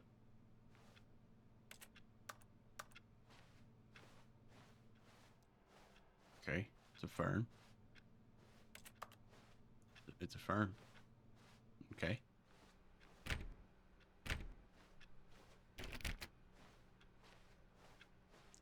Wait, what?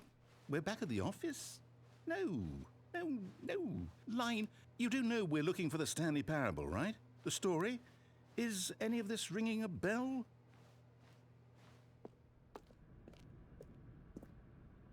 Oh, no, not again. Line, how could you have done this to us? And after we trusted you, after everything we've been through, you... Oh, I can't take this anymore. To hell with it. Restart.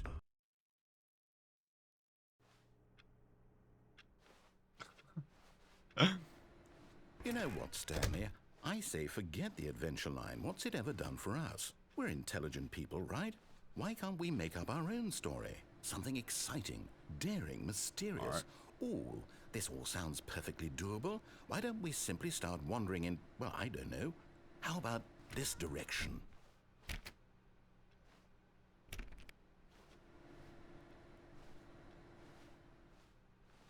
Sure.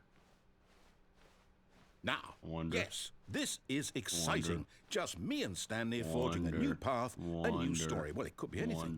What do you want our story to be? Go wild. Use your imagination.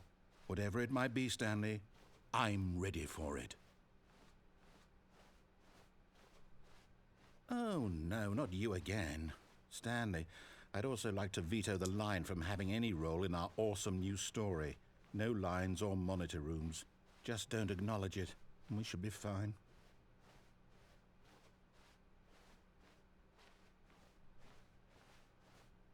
Ah, a choice. We get to make a decision. From here, the story is in our control. how important we mustn't squander the opportunity. In fact, I believe I need a minute to think here. Just walk in circles for a minute. Okay, so I know that each door has to lead somewhere, which means that somewhere, the place where we're trying to go, there must be a reverse door that leads here. And that in turn means that our destination corresponds with the counter-inverted reverse door's origin. So starting from the right, let us ask, will taking the right door lead us to where we're going? And since the answer is clearly yes, then by all accounts, the door on the right is the correct one. Another victory for logic. Come, Stanley, our destiny awaits.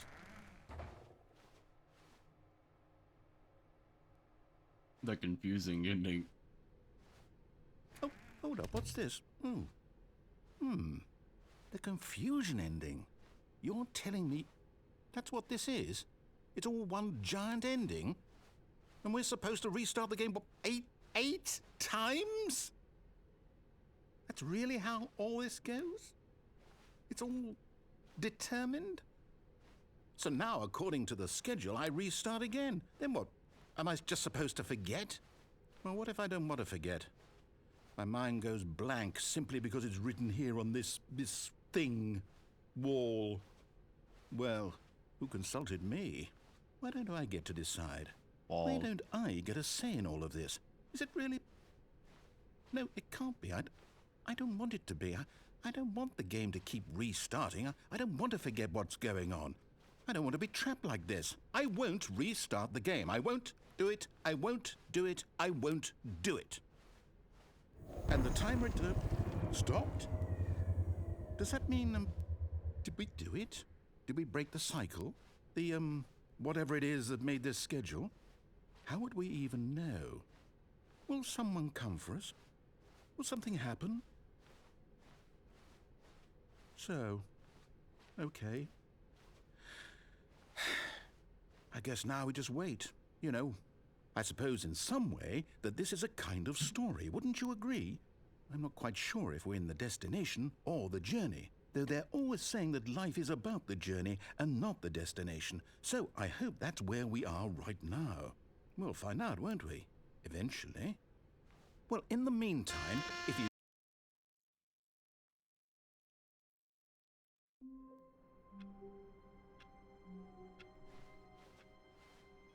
All of his co-workers were gone. What could it mean? Stanley decided to go to the meeting room. Perhaps he had simply missed a memo. Okay. New content. Oh, new content? What does that mean, new content?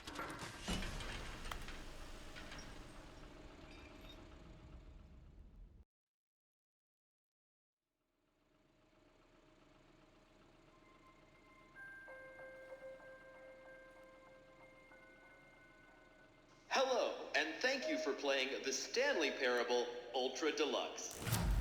As you may know, The Stanley Parable was a video game released in 2013 on home computers. After receiving critical and commercial success, it was expanded upon in 2022 with The Stanley Parable Ultra Deluxe, a reimagining of the game for consoles and home computers. The Stanley Parable Ultra Deluxe features exciting new content that broadens and expands the world of the Stanley Parable, delighting audiences the world over.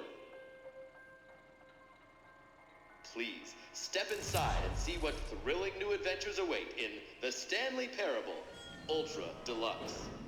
Oh, well, this sounds delightful. I'm very excited to see the thrilling new Ultra Deluxe content. Okay, so far it's an elevator. Nothing special yet, but I'm sure it's just the beginning of a mesmerizing adventure.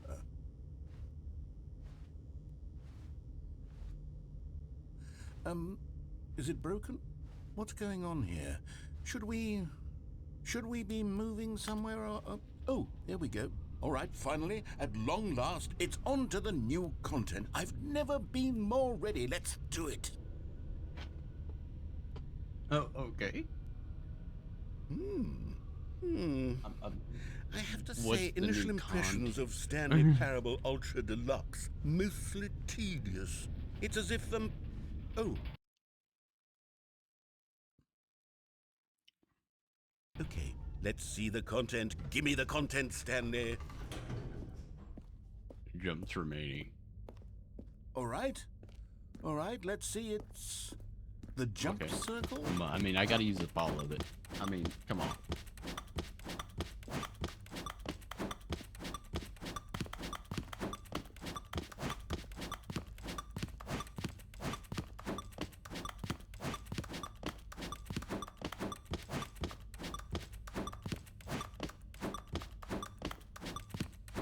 Jump circle. Okay. Is that it? Is that it? Surely that's not all the new content. There has to be something else, right? Goodness, another elevator. Stanley, I have to say, initial impressions of this game are not positive. It's just elevators and jumping. Is this what passes for exciting new content? If this is new content, then I could just read you the whole dictionary. There's 20 hours of new content right there. Hell, I could count to 30 trillion. You could put that on the box. The Stanley Parable Ultra Deluxe, now with over 1,000 hours of new content. And oh wait, there's more. Very good. Yes. Thank you knew for there had to enjoying be the new something else. content. Let's see it. I'm ready for whatever it is. That's it? Oh, you've got to be kidding me. You see, Stanley?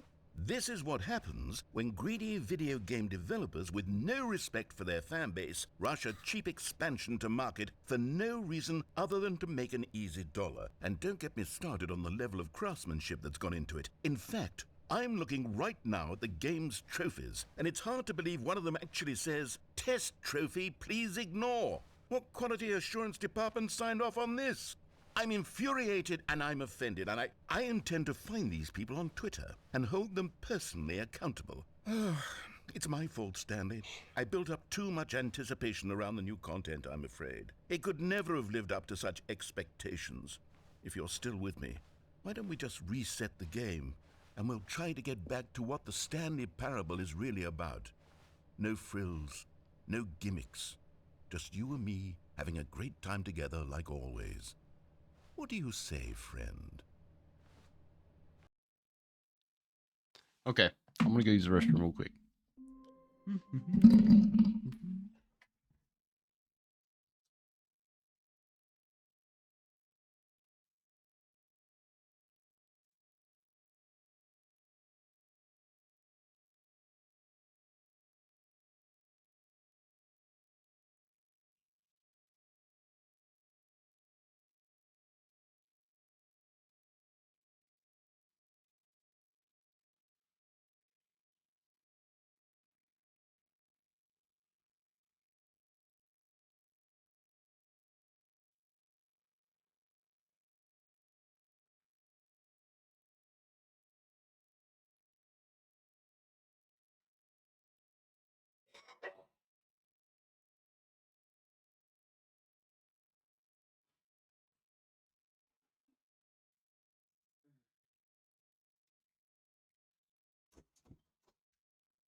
Oh, okay, so this is new. Hmm. Mm. Psst. Stanley, come over here. In the vent. I want to show you Venting? something. Okay. I mean, he wants to show me something. I mean, okay. Oh, okay. Okay, you remember how cheap and unsatisfying the new Ultra Deluxe content turned out to be? Well, it got me thinking about the past and how much better the Stanley Parable used to be. So I made something special and tucked it away here where the game's developers won't find it. Just our little secret. Take a look. Okay. The memory zone. I call it The Memory Zone. It's where I've been storing all my favorite memories so I can relive the peak experiences of my life whenever I want. Experiences like the launch of the Stanley Parable on PC. You see, Stanley, doesn't the Memory Zone remind you of how wonderful Stanley Parable was before it was sullied with a cheap PlayStation port? Remember back in October of 2013 when the game originally launched? Back then, video games had integrity. Back then, it all meant something. It all Oh, the meant something. waste.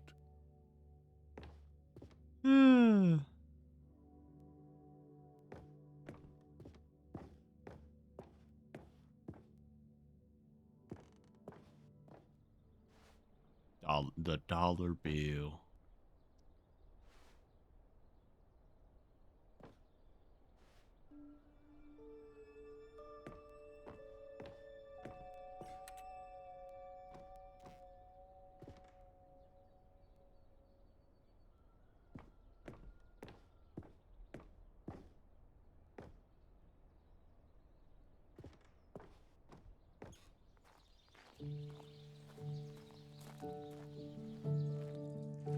And over here is where I Don't give read any reviews of the reviews except Stanley this one. Parable. Like this stunning triumph of games journalism, 10 out of 10 from Destructoid.com. James Stephanie Sterling writes, and I quote, "Where so many games that aspire to be more than games end up less than any form of art, Stanley Parable strives and then succeeds to be every game ever created." Did you hear that, Stanley? Every game ever created. That's how grand and all-encompassing the original Stanley Parable was. It was literally every game ever created. It was Skyrim, it was Persona 3, it was all of them, and now it's nothing. It's no games at all. It isn't even the Stanley Parable anymore. It's just a husk now. A lifeless husk with an hour of new elevator content. New elevator content. Do you open? No.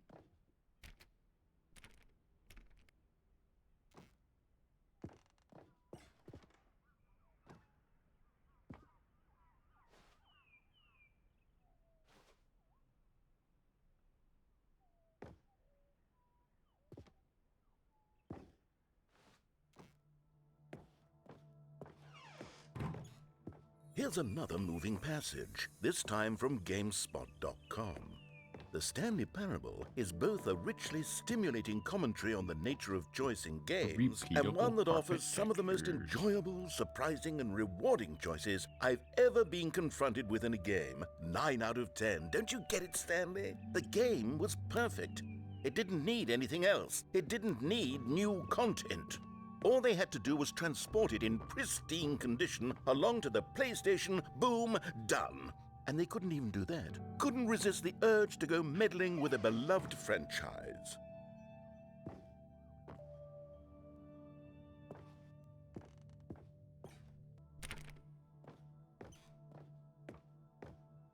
The serious room.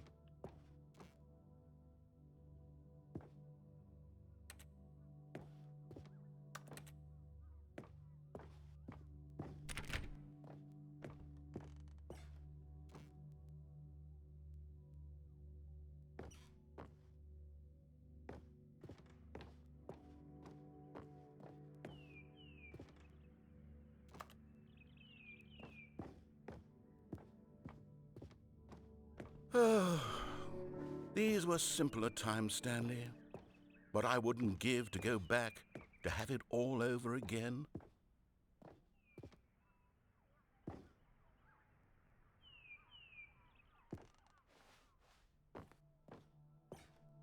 Oh.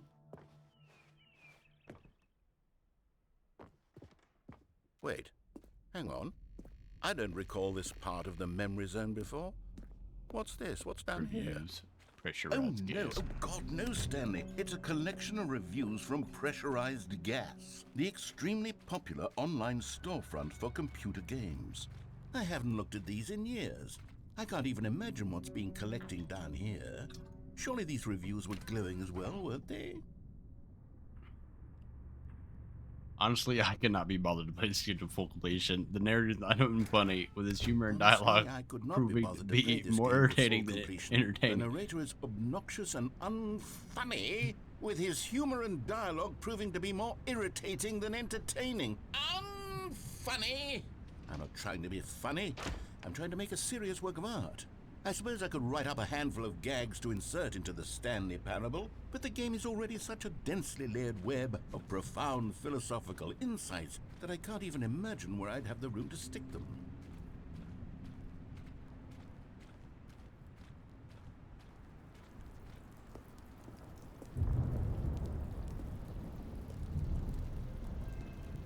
Okay, let's see what this one says.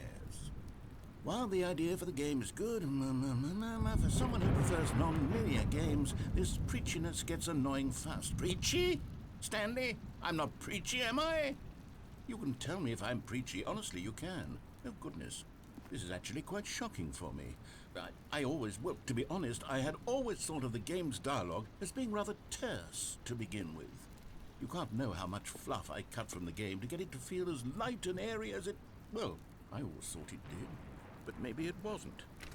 Oh dear. What an awful memory to have to hold on to. These black marks are my otherwise unimpeachable track record.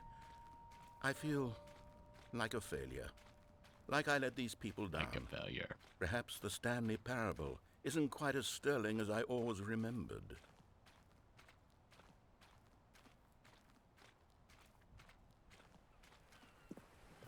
What's this one got to say? You constantly have to stop doing anything so the narrator can catch up with his long-winded explanations of what's happening. I wish there was a skip button. A skip button? Well, yes. Yes, I think we can do that. If I'm truly too preachy, then maybe letting you skip ahead for just a moment, surely it couldn't hurt. Not if it means we can strike these negative reviews from the record. Only positive reviews of the Stanley Parable. That's my motto today, and it's always been my motto. I'd do anything for the customer, Stanley. Yes, a skip button we shall have. And here it is. Go ahead and give it a shot. I'll pop you forward in time so that the second my incessant droning starts to bore you, with just the push of a button, you'll have zipped right past it. It's what the players have been asking for, and I'm very proud to have delivered. No more listening to me rambling on and on and on. No. The Stanley Parable is a game for the people, and if the people want silence, then by goodness, that's what they're going to get. Well, don't sit around waiting for me to shut up. Go ahead and make me shut up. Here, we'll pretend that I've just begun an interminable monologue, and it goes something like this. The story, and the choices, or what have you, and therefore, by becoming it is, so on and so forth, until inevitably... Oh, you're back, you see. You were only frozen in time for a few minutes, but it was plenty of time for me to deliver a long, rambling monologue full of unnecessary verbal flourish. Well there, sport. You really did catch me rambling on a bit, didn't you? But that's the power of the button. The minute I start to go off on a thoughtless display of self-absorption, it's right at your fingertips to go poof, and it's all over. I can't wait to see what Cookie 9 will say about this, and whether they'll edit the rating of their pressurized gas review, or at least change some of the wording.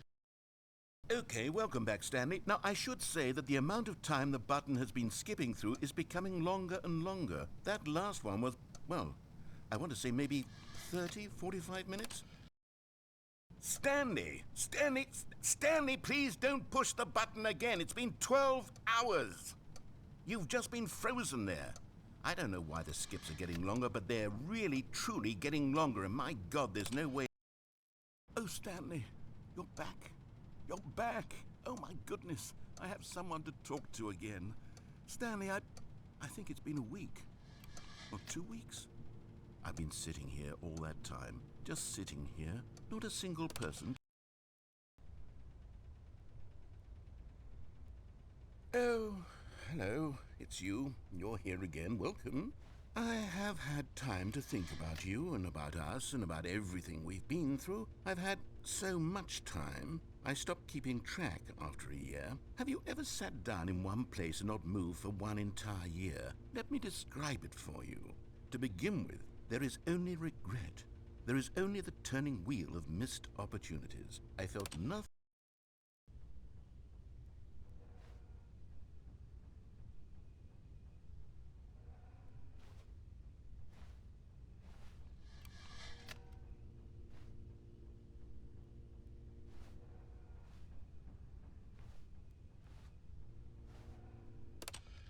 I guess we gotta keep skipping until...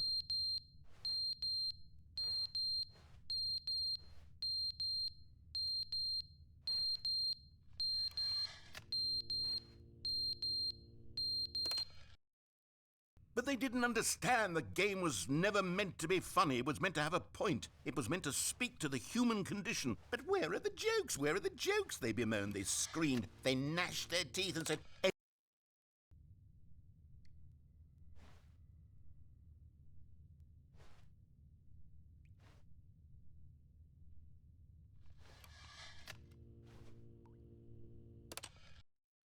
the end is never the end, is never the end, is never the end, is never the end, is never the end, is never the end, is never the end, is never the end, is never the end, is never the end.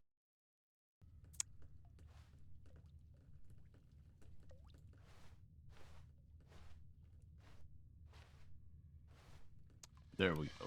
The building is starting to decay.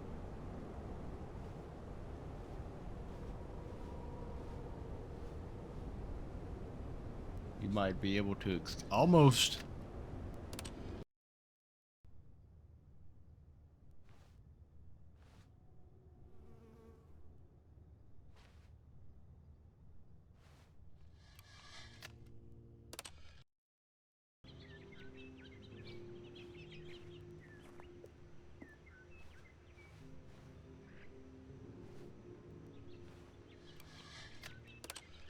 Okay, we went really far.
Okay.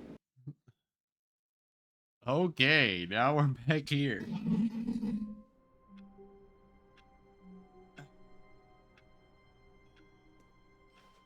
I can't wait to tell this story to my co-workers, Stanley thought. How amusing they'll find it.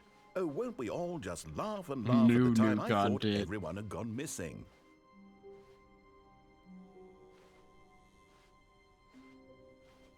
Okay, we still have it.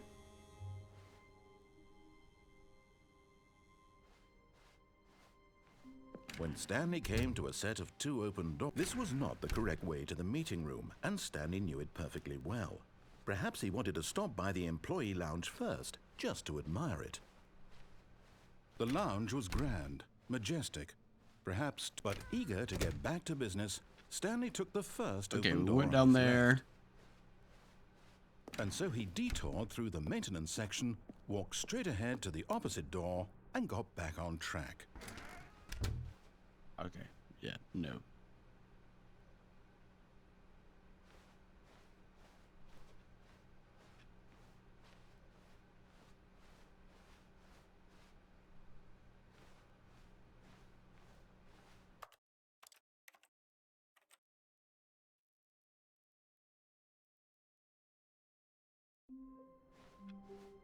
Already this was uncomfortable, and Stanley decided that as soon as he found a new space he felt safe in, that he would never leave it again in his life.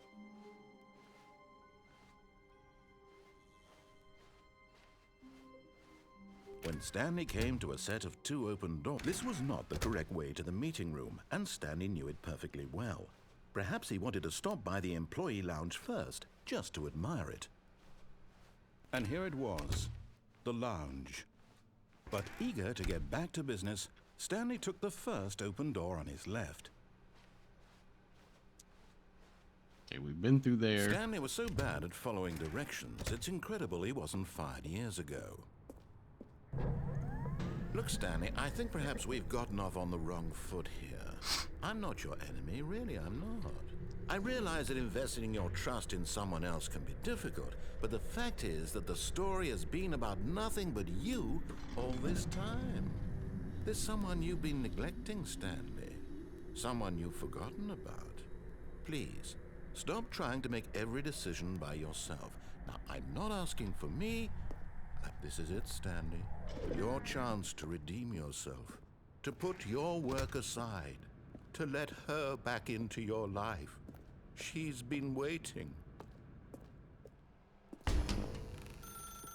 That's her, Stanley. You need to be the one to do. Okay. Oh, Stanley, is that you? Hold on, sweetie. Sorry to keep you waiting. I'm just pulling the bread out of the oven. All right. Okay, there we go. All right, now, I want you to come What in the and tell me fuck? all about... You're doing. Gotcha. Oh, come on. Did you actually think you had a loving wife who'd want to commit their life to you? I'm trying to make a point here, Stanley. I'm trying to get you to see something. Come inside. Let me show you what's really going on here.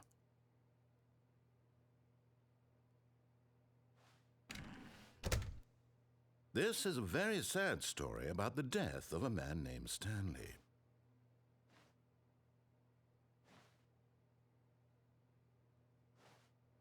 Stanley is quite a boring fellow.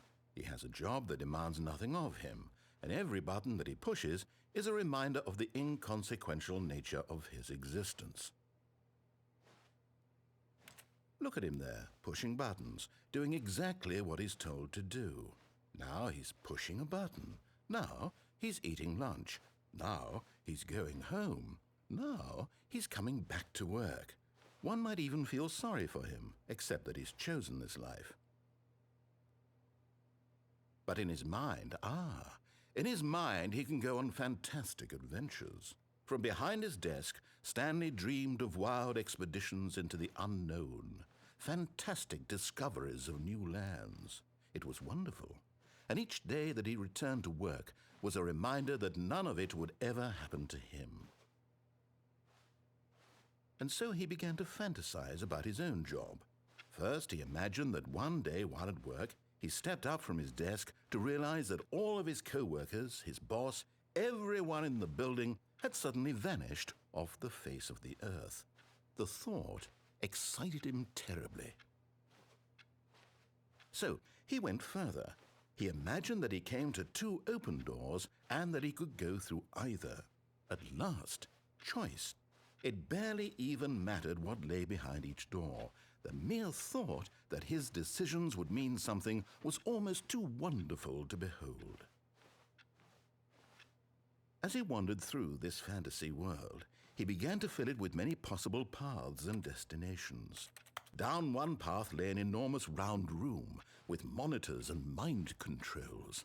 And down another was a yellow line that weaved in many directions. And down another was a game with a baby. And he called it The Stanley Parable.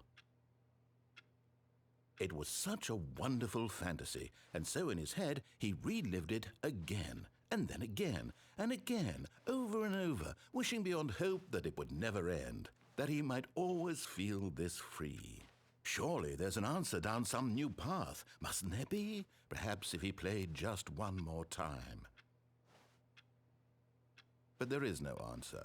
How could there possibly be? In reality, all he's doing is pushing the same buttons he always has, nothing has changed. The longer he spends here, the more invested he gets, the more he forgets which life is the real one. And I'm trying to tell him this, that in this world he can never be anything but an observer, that as long as he remains here, he's slowly killing himself. But he won't listen to me. He won't stop. Here, watch this. Stanley, the next time the screen asks you to push a button, do not do it.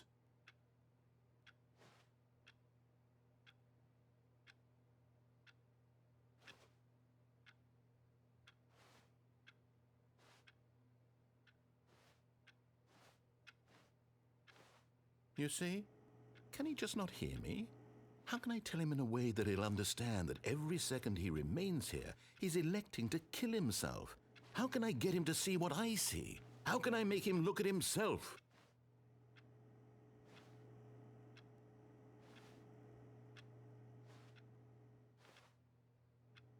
I suppose I can't, not in the way I want him to. But I don't make the rules. I simply play to my intended purpose, the same as Stanley. We're not so different, I suppose. I'll try once more to convey all this to him. I'm compelled to. I must. Perhaps, well, maybe this time he'll see. Maybe this time. And I tried again, and Stanley pushed a button. And I tried again, and Stanley pushed a button. And I tried.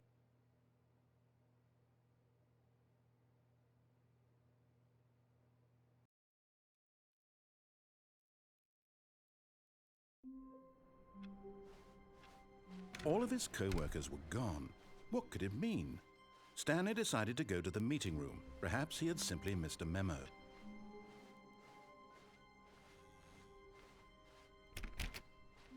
When Stanley came to a set of 2 open doors, this was not the correct way to the meeting room, and Stanley knew it perfectly well.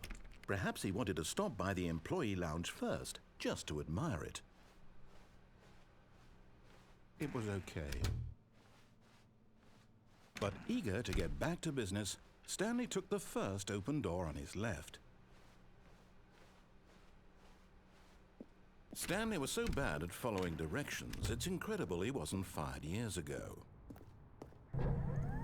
Look, Stanley, I think perhaps we've gotten off on the wrong foot here. I'm not your enemy, really, I'm not.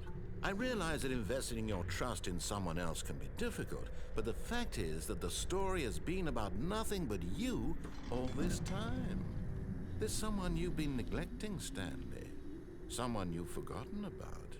Please, stop trying to make every decision by yourself. Now, I'm not asking for me, I'm asking for... This is it, Stanley. Your chance to redeem yourself. To put your work aside. To let her back into your life. She's been waiting.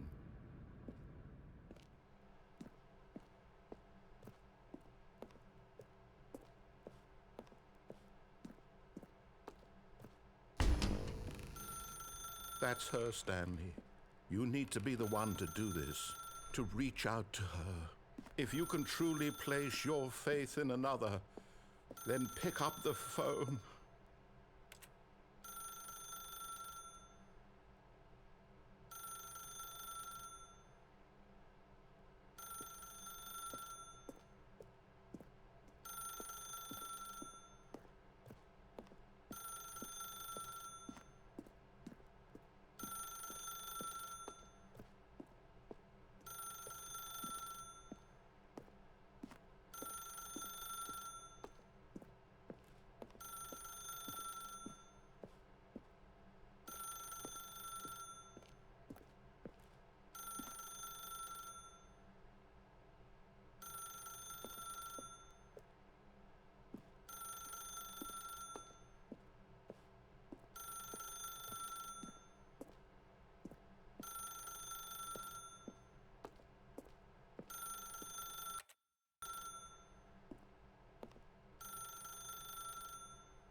Stanley knew the office layout like the back of his hand.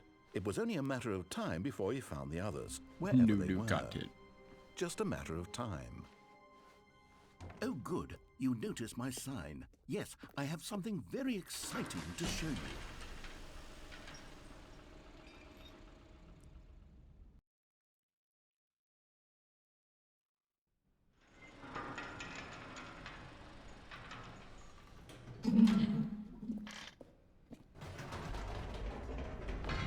You see, Stanley, I've been reflecting on the Stanley Parable and about how roundly disappointing this ultra-deluxe version has turned out to be.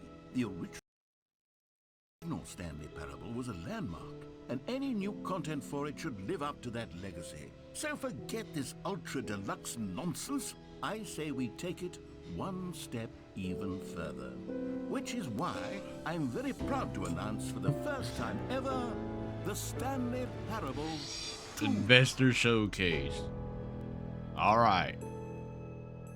Taste the sequel. Yes, you see, isn't New this and far tasty. superior to a measly port with a few minor additions? Think of all the new territory we'll cover with a fully fledged sequel. An entirely new experience, built from the ground up. Why, there are so many possibilities. It could go in so many different directions. This is what fans have truly been asking for.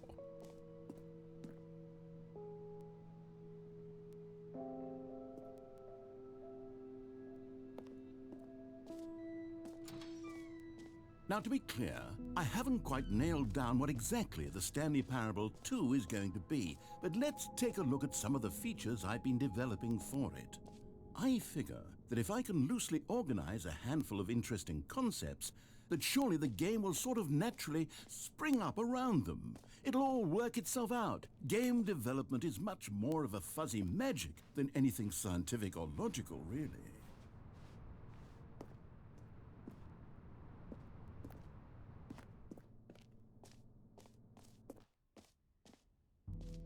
Here we are. Go on, try out some of the new features.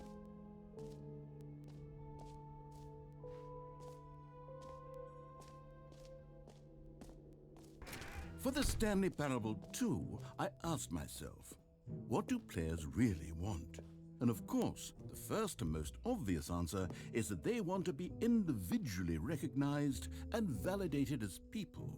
So with that in mind, my first addition to the game is this button which speaks the name of the person playing the game. Isn't that wonderful?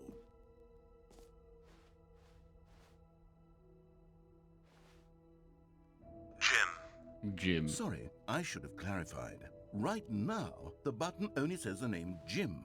But of course, in the final game, this button will say your name, whatever name that is. Here, let's have you role-play as Jim to really simulate the full experience of this feature. Just play along. I promise you'll love it. Okay, here we go. Let's take a deep breath, clear your mind, forget whoever you are, and simply become a person named Jim.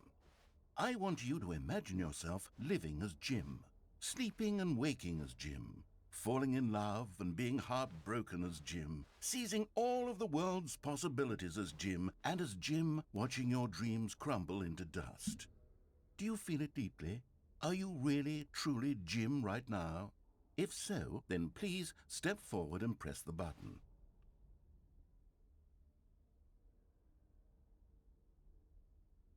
Jim. Yes! You see? What a thrill! What a rush! That was you! The button described you. Do it again. Do it again. Jim. Jim. Ooh, it hits even harder the second time. If this were the only new feature in the Stanley Parable 2, it would still be worth the money.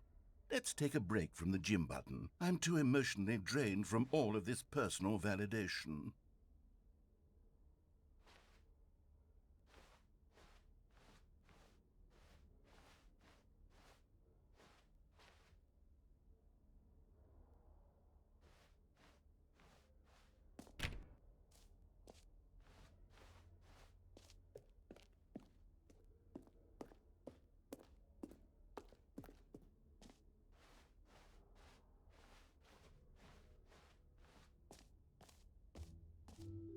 I suppose I could allow only people named Jim to play the Stanley Parable 2. That would actually save me the work of finishing this feature.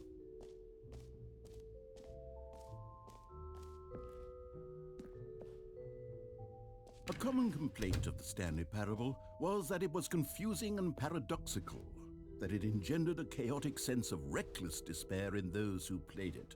Well, I am happy to say that after much consideration, I've engineered a clever solution to this fundamental problem with the game. It's the Stanley Parable Reassurance Bucket. You see, Stanley, anytime you're holding the bucket, a sense of calm and ease will fill your mind and your heart. It's true. As long as you hold on to the bucket, the many disorienting contradictions of the Stanley Parable will feel perfectly normal and perhaps even comforting. You may even come to long for the gentle embrace of jarring cognitive dissonance while the bucket is in your arms. And to be honest, it's a much more convenient solution for me than actually redesigning the game to be less uncomfortable. Can you imagine what a pain in the ass that would be? Yes, Bucket. the bucket is the perfect solution. Come on, give it a try. Bucket.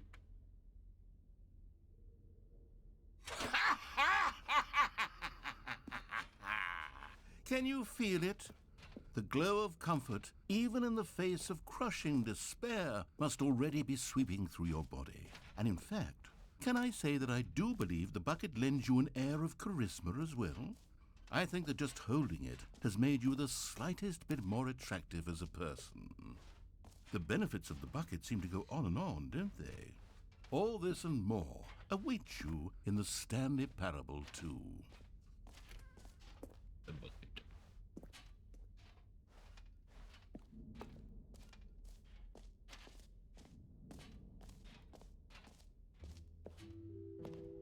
Does anyone give out awards for most enjoyable bucket in a video game?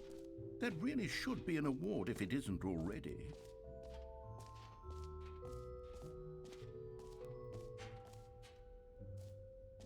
Freedom. I can't believe it's that simple. Pull the lever. It just works.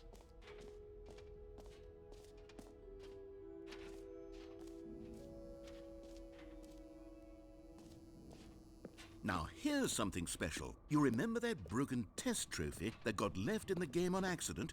Well, I'm developing a technology to simply give you the trophy. Yes, you see, you'll come to this lever, and when you pull it, the trophy will be given to you.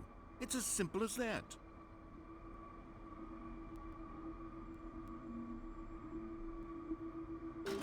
Okay, perhaps I should have clarified. This is technology that will exist. Right now, the trophy is still fully broken. I'm not a wizard, Stanley, but I guarantee it will be fixed in the sequel to at last satisfy the hordes of ravenous fans all over the world who have been uproariously demanding this feature. Gamers, we hear you, and I promise it will happen.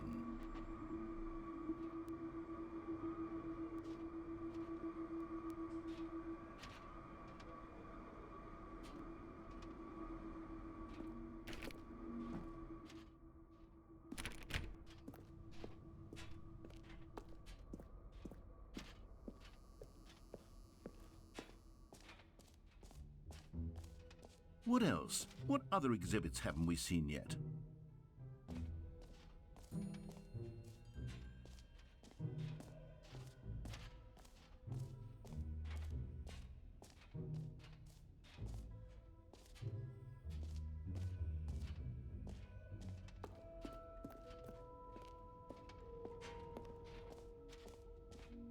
Ah, collectibles.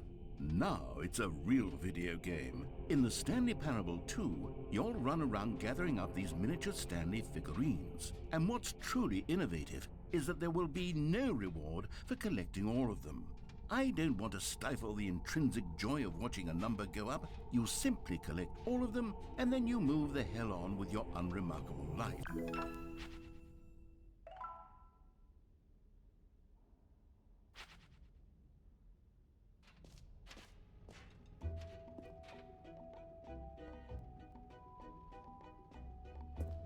God, it really is the worst when you collect everything in a video game and then they give you a big fancy reward for it. Absolutely tragic.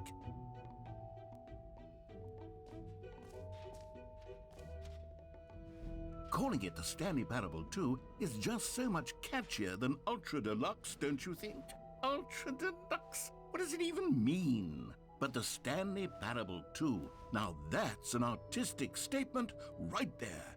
It's future-oriented. It screams progress and innovation and long-term franchising potential. And it won't end.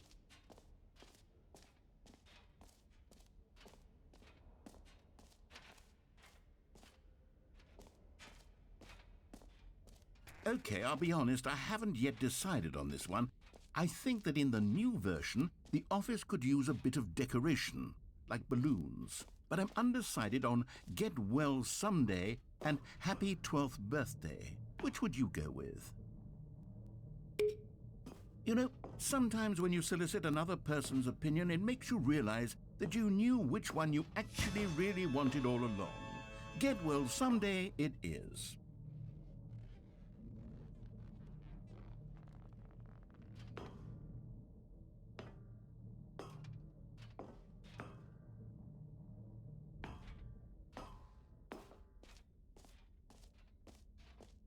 Or actually, maybe I should have gone with... No, I've made my decision. We're moving on.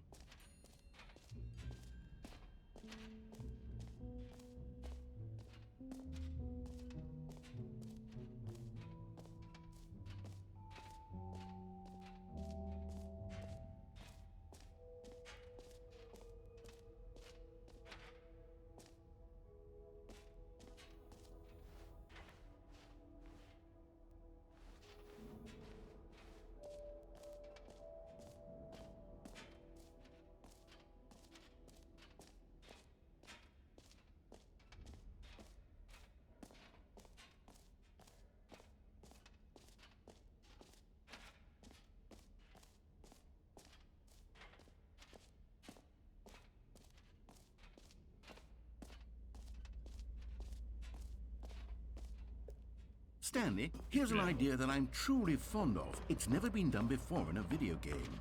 This is, in fact, a hole that you can fall down forever. That's right. Infinite falling.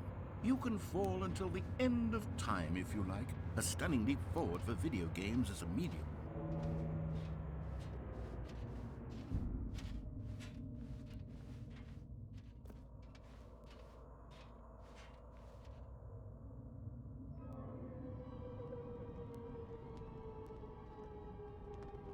You see, isn't it wonderful?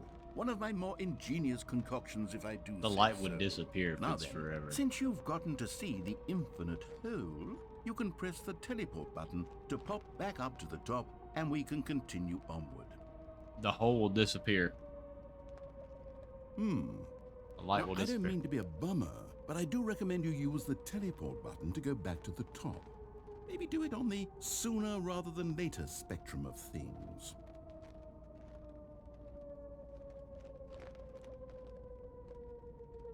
Okay, Stanley, I don't know quite how to say this tactfully, but it's possible that I slightly exaggerated the infinite nature of the hole. Is it a very, very deep hole? To be certain it is. It's an extremely deep hole. I don't want anyone to say that it isn't an astonishingly deep hole. It is. Is it infinite? Well, that sort of depends on your definition of infinity. From one perspective, the infinite is merely philosophical in nature. It's more of a... Okay, well, good for you. You found the bottom of the hole. You found me out, Stanley. I'm a liar and a cheat, and you're so clever. Look, I think the issue here is just that you're unusually fascinated by falling. What normal person actually wants to fall Just the infinitely? two of us. I figured the hole was as deep as anyone would actually need. Don't you put this on me. Maybe you're the problem.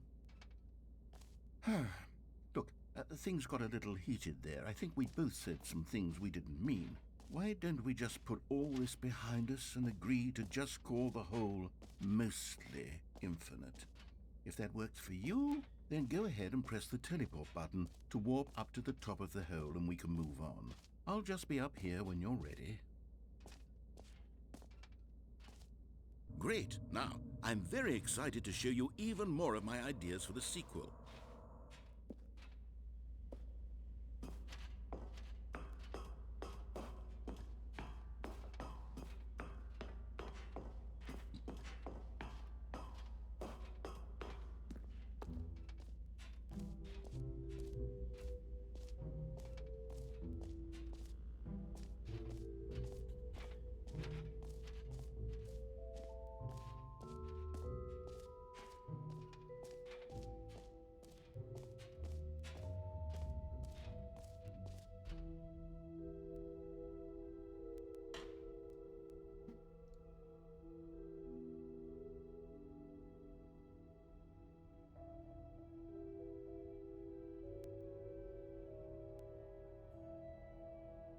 jump circle.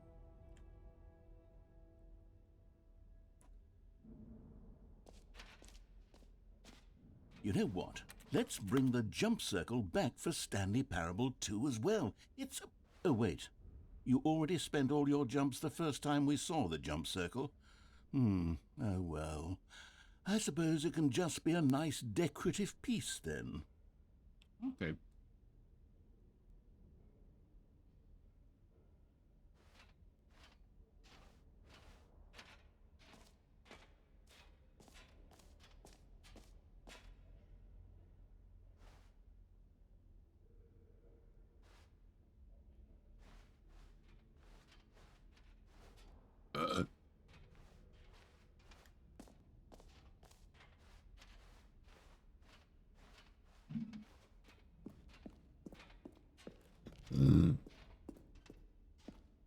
All right. Have you seen everything you wanted to? Ready to move on now?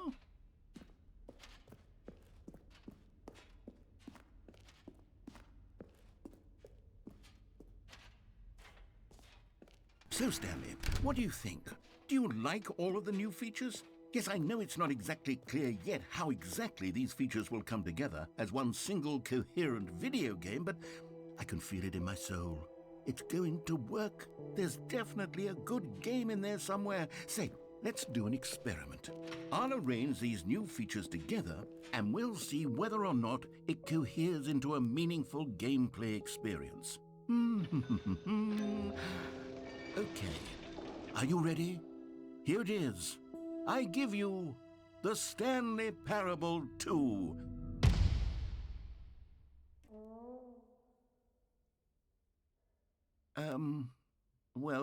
I mean, there's potential here, right? It's sort of... Okay, never mind.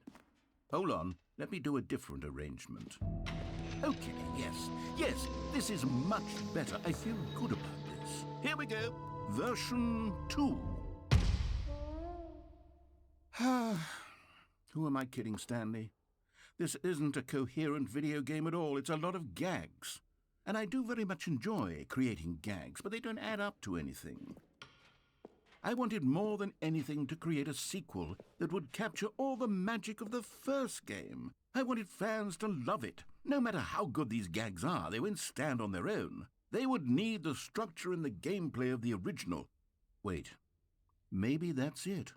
I can take the original Stanley Parable and simply, well, insert a few of my new features into it. Tastefully, of course. With respect. With care for the vision and integrity of the original game. Would it possibly work? I suppose it could. But it would need a really, really tremendous title screen. A title screen that says with bold and uncompromising conviction, "This is the Stanley Parable 2. Let me see if I can whip something up. All right, perfect. Go ahead. Take a look. Okay.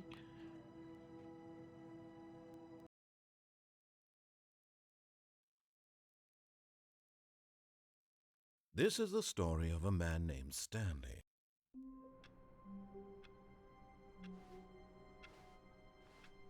Okay. All of his co-workers were gone. What could it mean? Stanley decided to go to the meeting room. Perhaps Stanley picked up the bucket.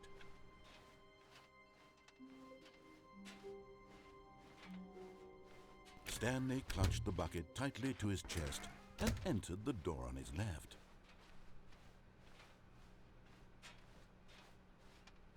Still no one was here. Stanley needed the bucket's warmth and comfort now more than ever. Perhaps his boss's office was coming to a staircase. Stanley and the bucket walked upstairs to the boss's office.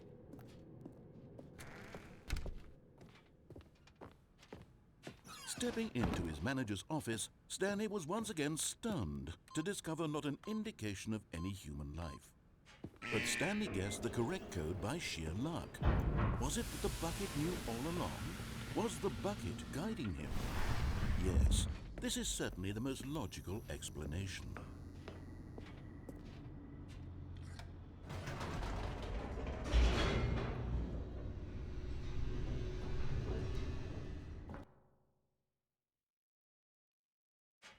The elevator raced downward. plummeting towards an unknown fate. It would be all Stanley could do to keep himself together, if not for the bucket. Soothing him, comforting him, reassuring that in this darkest moment of uncertainty, he would be all right. The bucket is here for you, Stanley. Everything will be fine.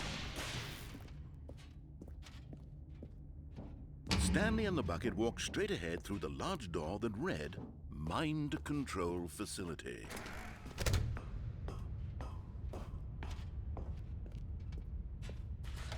The lights rose on an enormous room packed with television screens. What horrible secret did this place hold? Stanley and the bucket both wondered to themselves.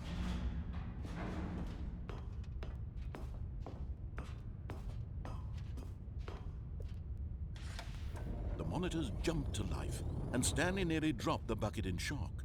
Everyone in the office was being videotaped, monitored like guinea pigs. The bucket had never seen anything like this, and it very nearly burst into tears as Stanley cradled it gently, reassuring it that everything would be fine.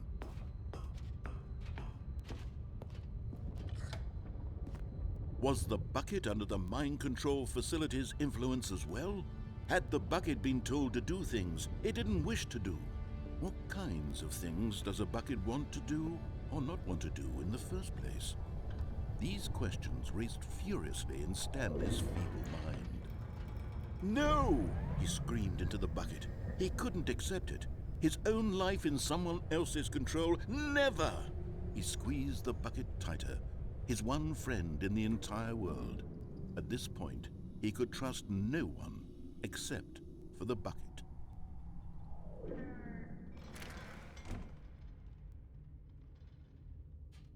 But here was the proof. The heart of the operation. Controls labeled with emotions, happy or sad or content. Walking, eating, working, all of it monitored and commanded from this very place. And as the cold reality of his past began to sink in, Stanley decided that this machinery... But at the last second, the bucket jumped in and pressed the button to turn on the controls. Stanley gasped in horror. Had this been the bucket's plan all along? To take over the machine and claim the power for itself? How could the bucket have betrayed him like this? Stanley was prepared to throw the bucket away in disgust when suddenly an image appeared upon the enormous screen. Birds. Silly, silly birds. The control buttons became active again. Bird.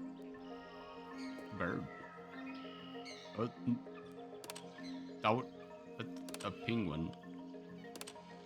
Stanley flipped through one video of silly birds after another, and then it dawned on him. This wasn't a mind control facility at all. It was a facility for monitoring and surveilling silly birds all over the world. The mind controls were only a facade to disguise its true intentions. Had the bucket known this all along? Stanley marveled at the metal genius in his hands, the one who had pointed him towards this incredible discovery. Stanley and the bucket never found freedom because they spent the rest of their lives here in this place, flipping through live streams of the silliest birds imaginable. Of all the possible paths his life could have taken, this one was surely the best. And Stanley was happy.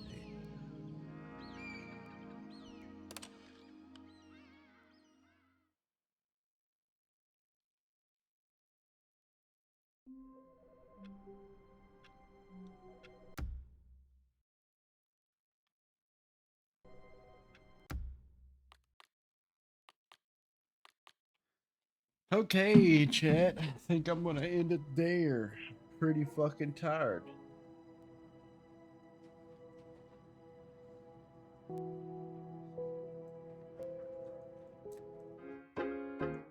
I will see y'all Monday. We might continue this Monday.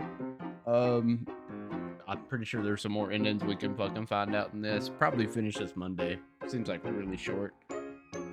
But yeah. Thank you guys for chilling. I'll see you guys Monday. Have a nice weekend. Hope you all had a beautiful Thanksgiving. Bye.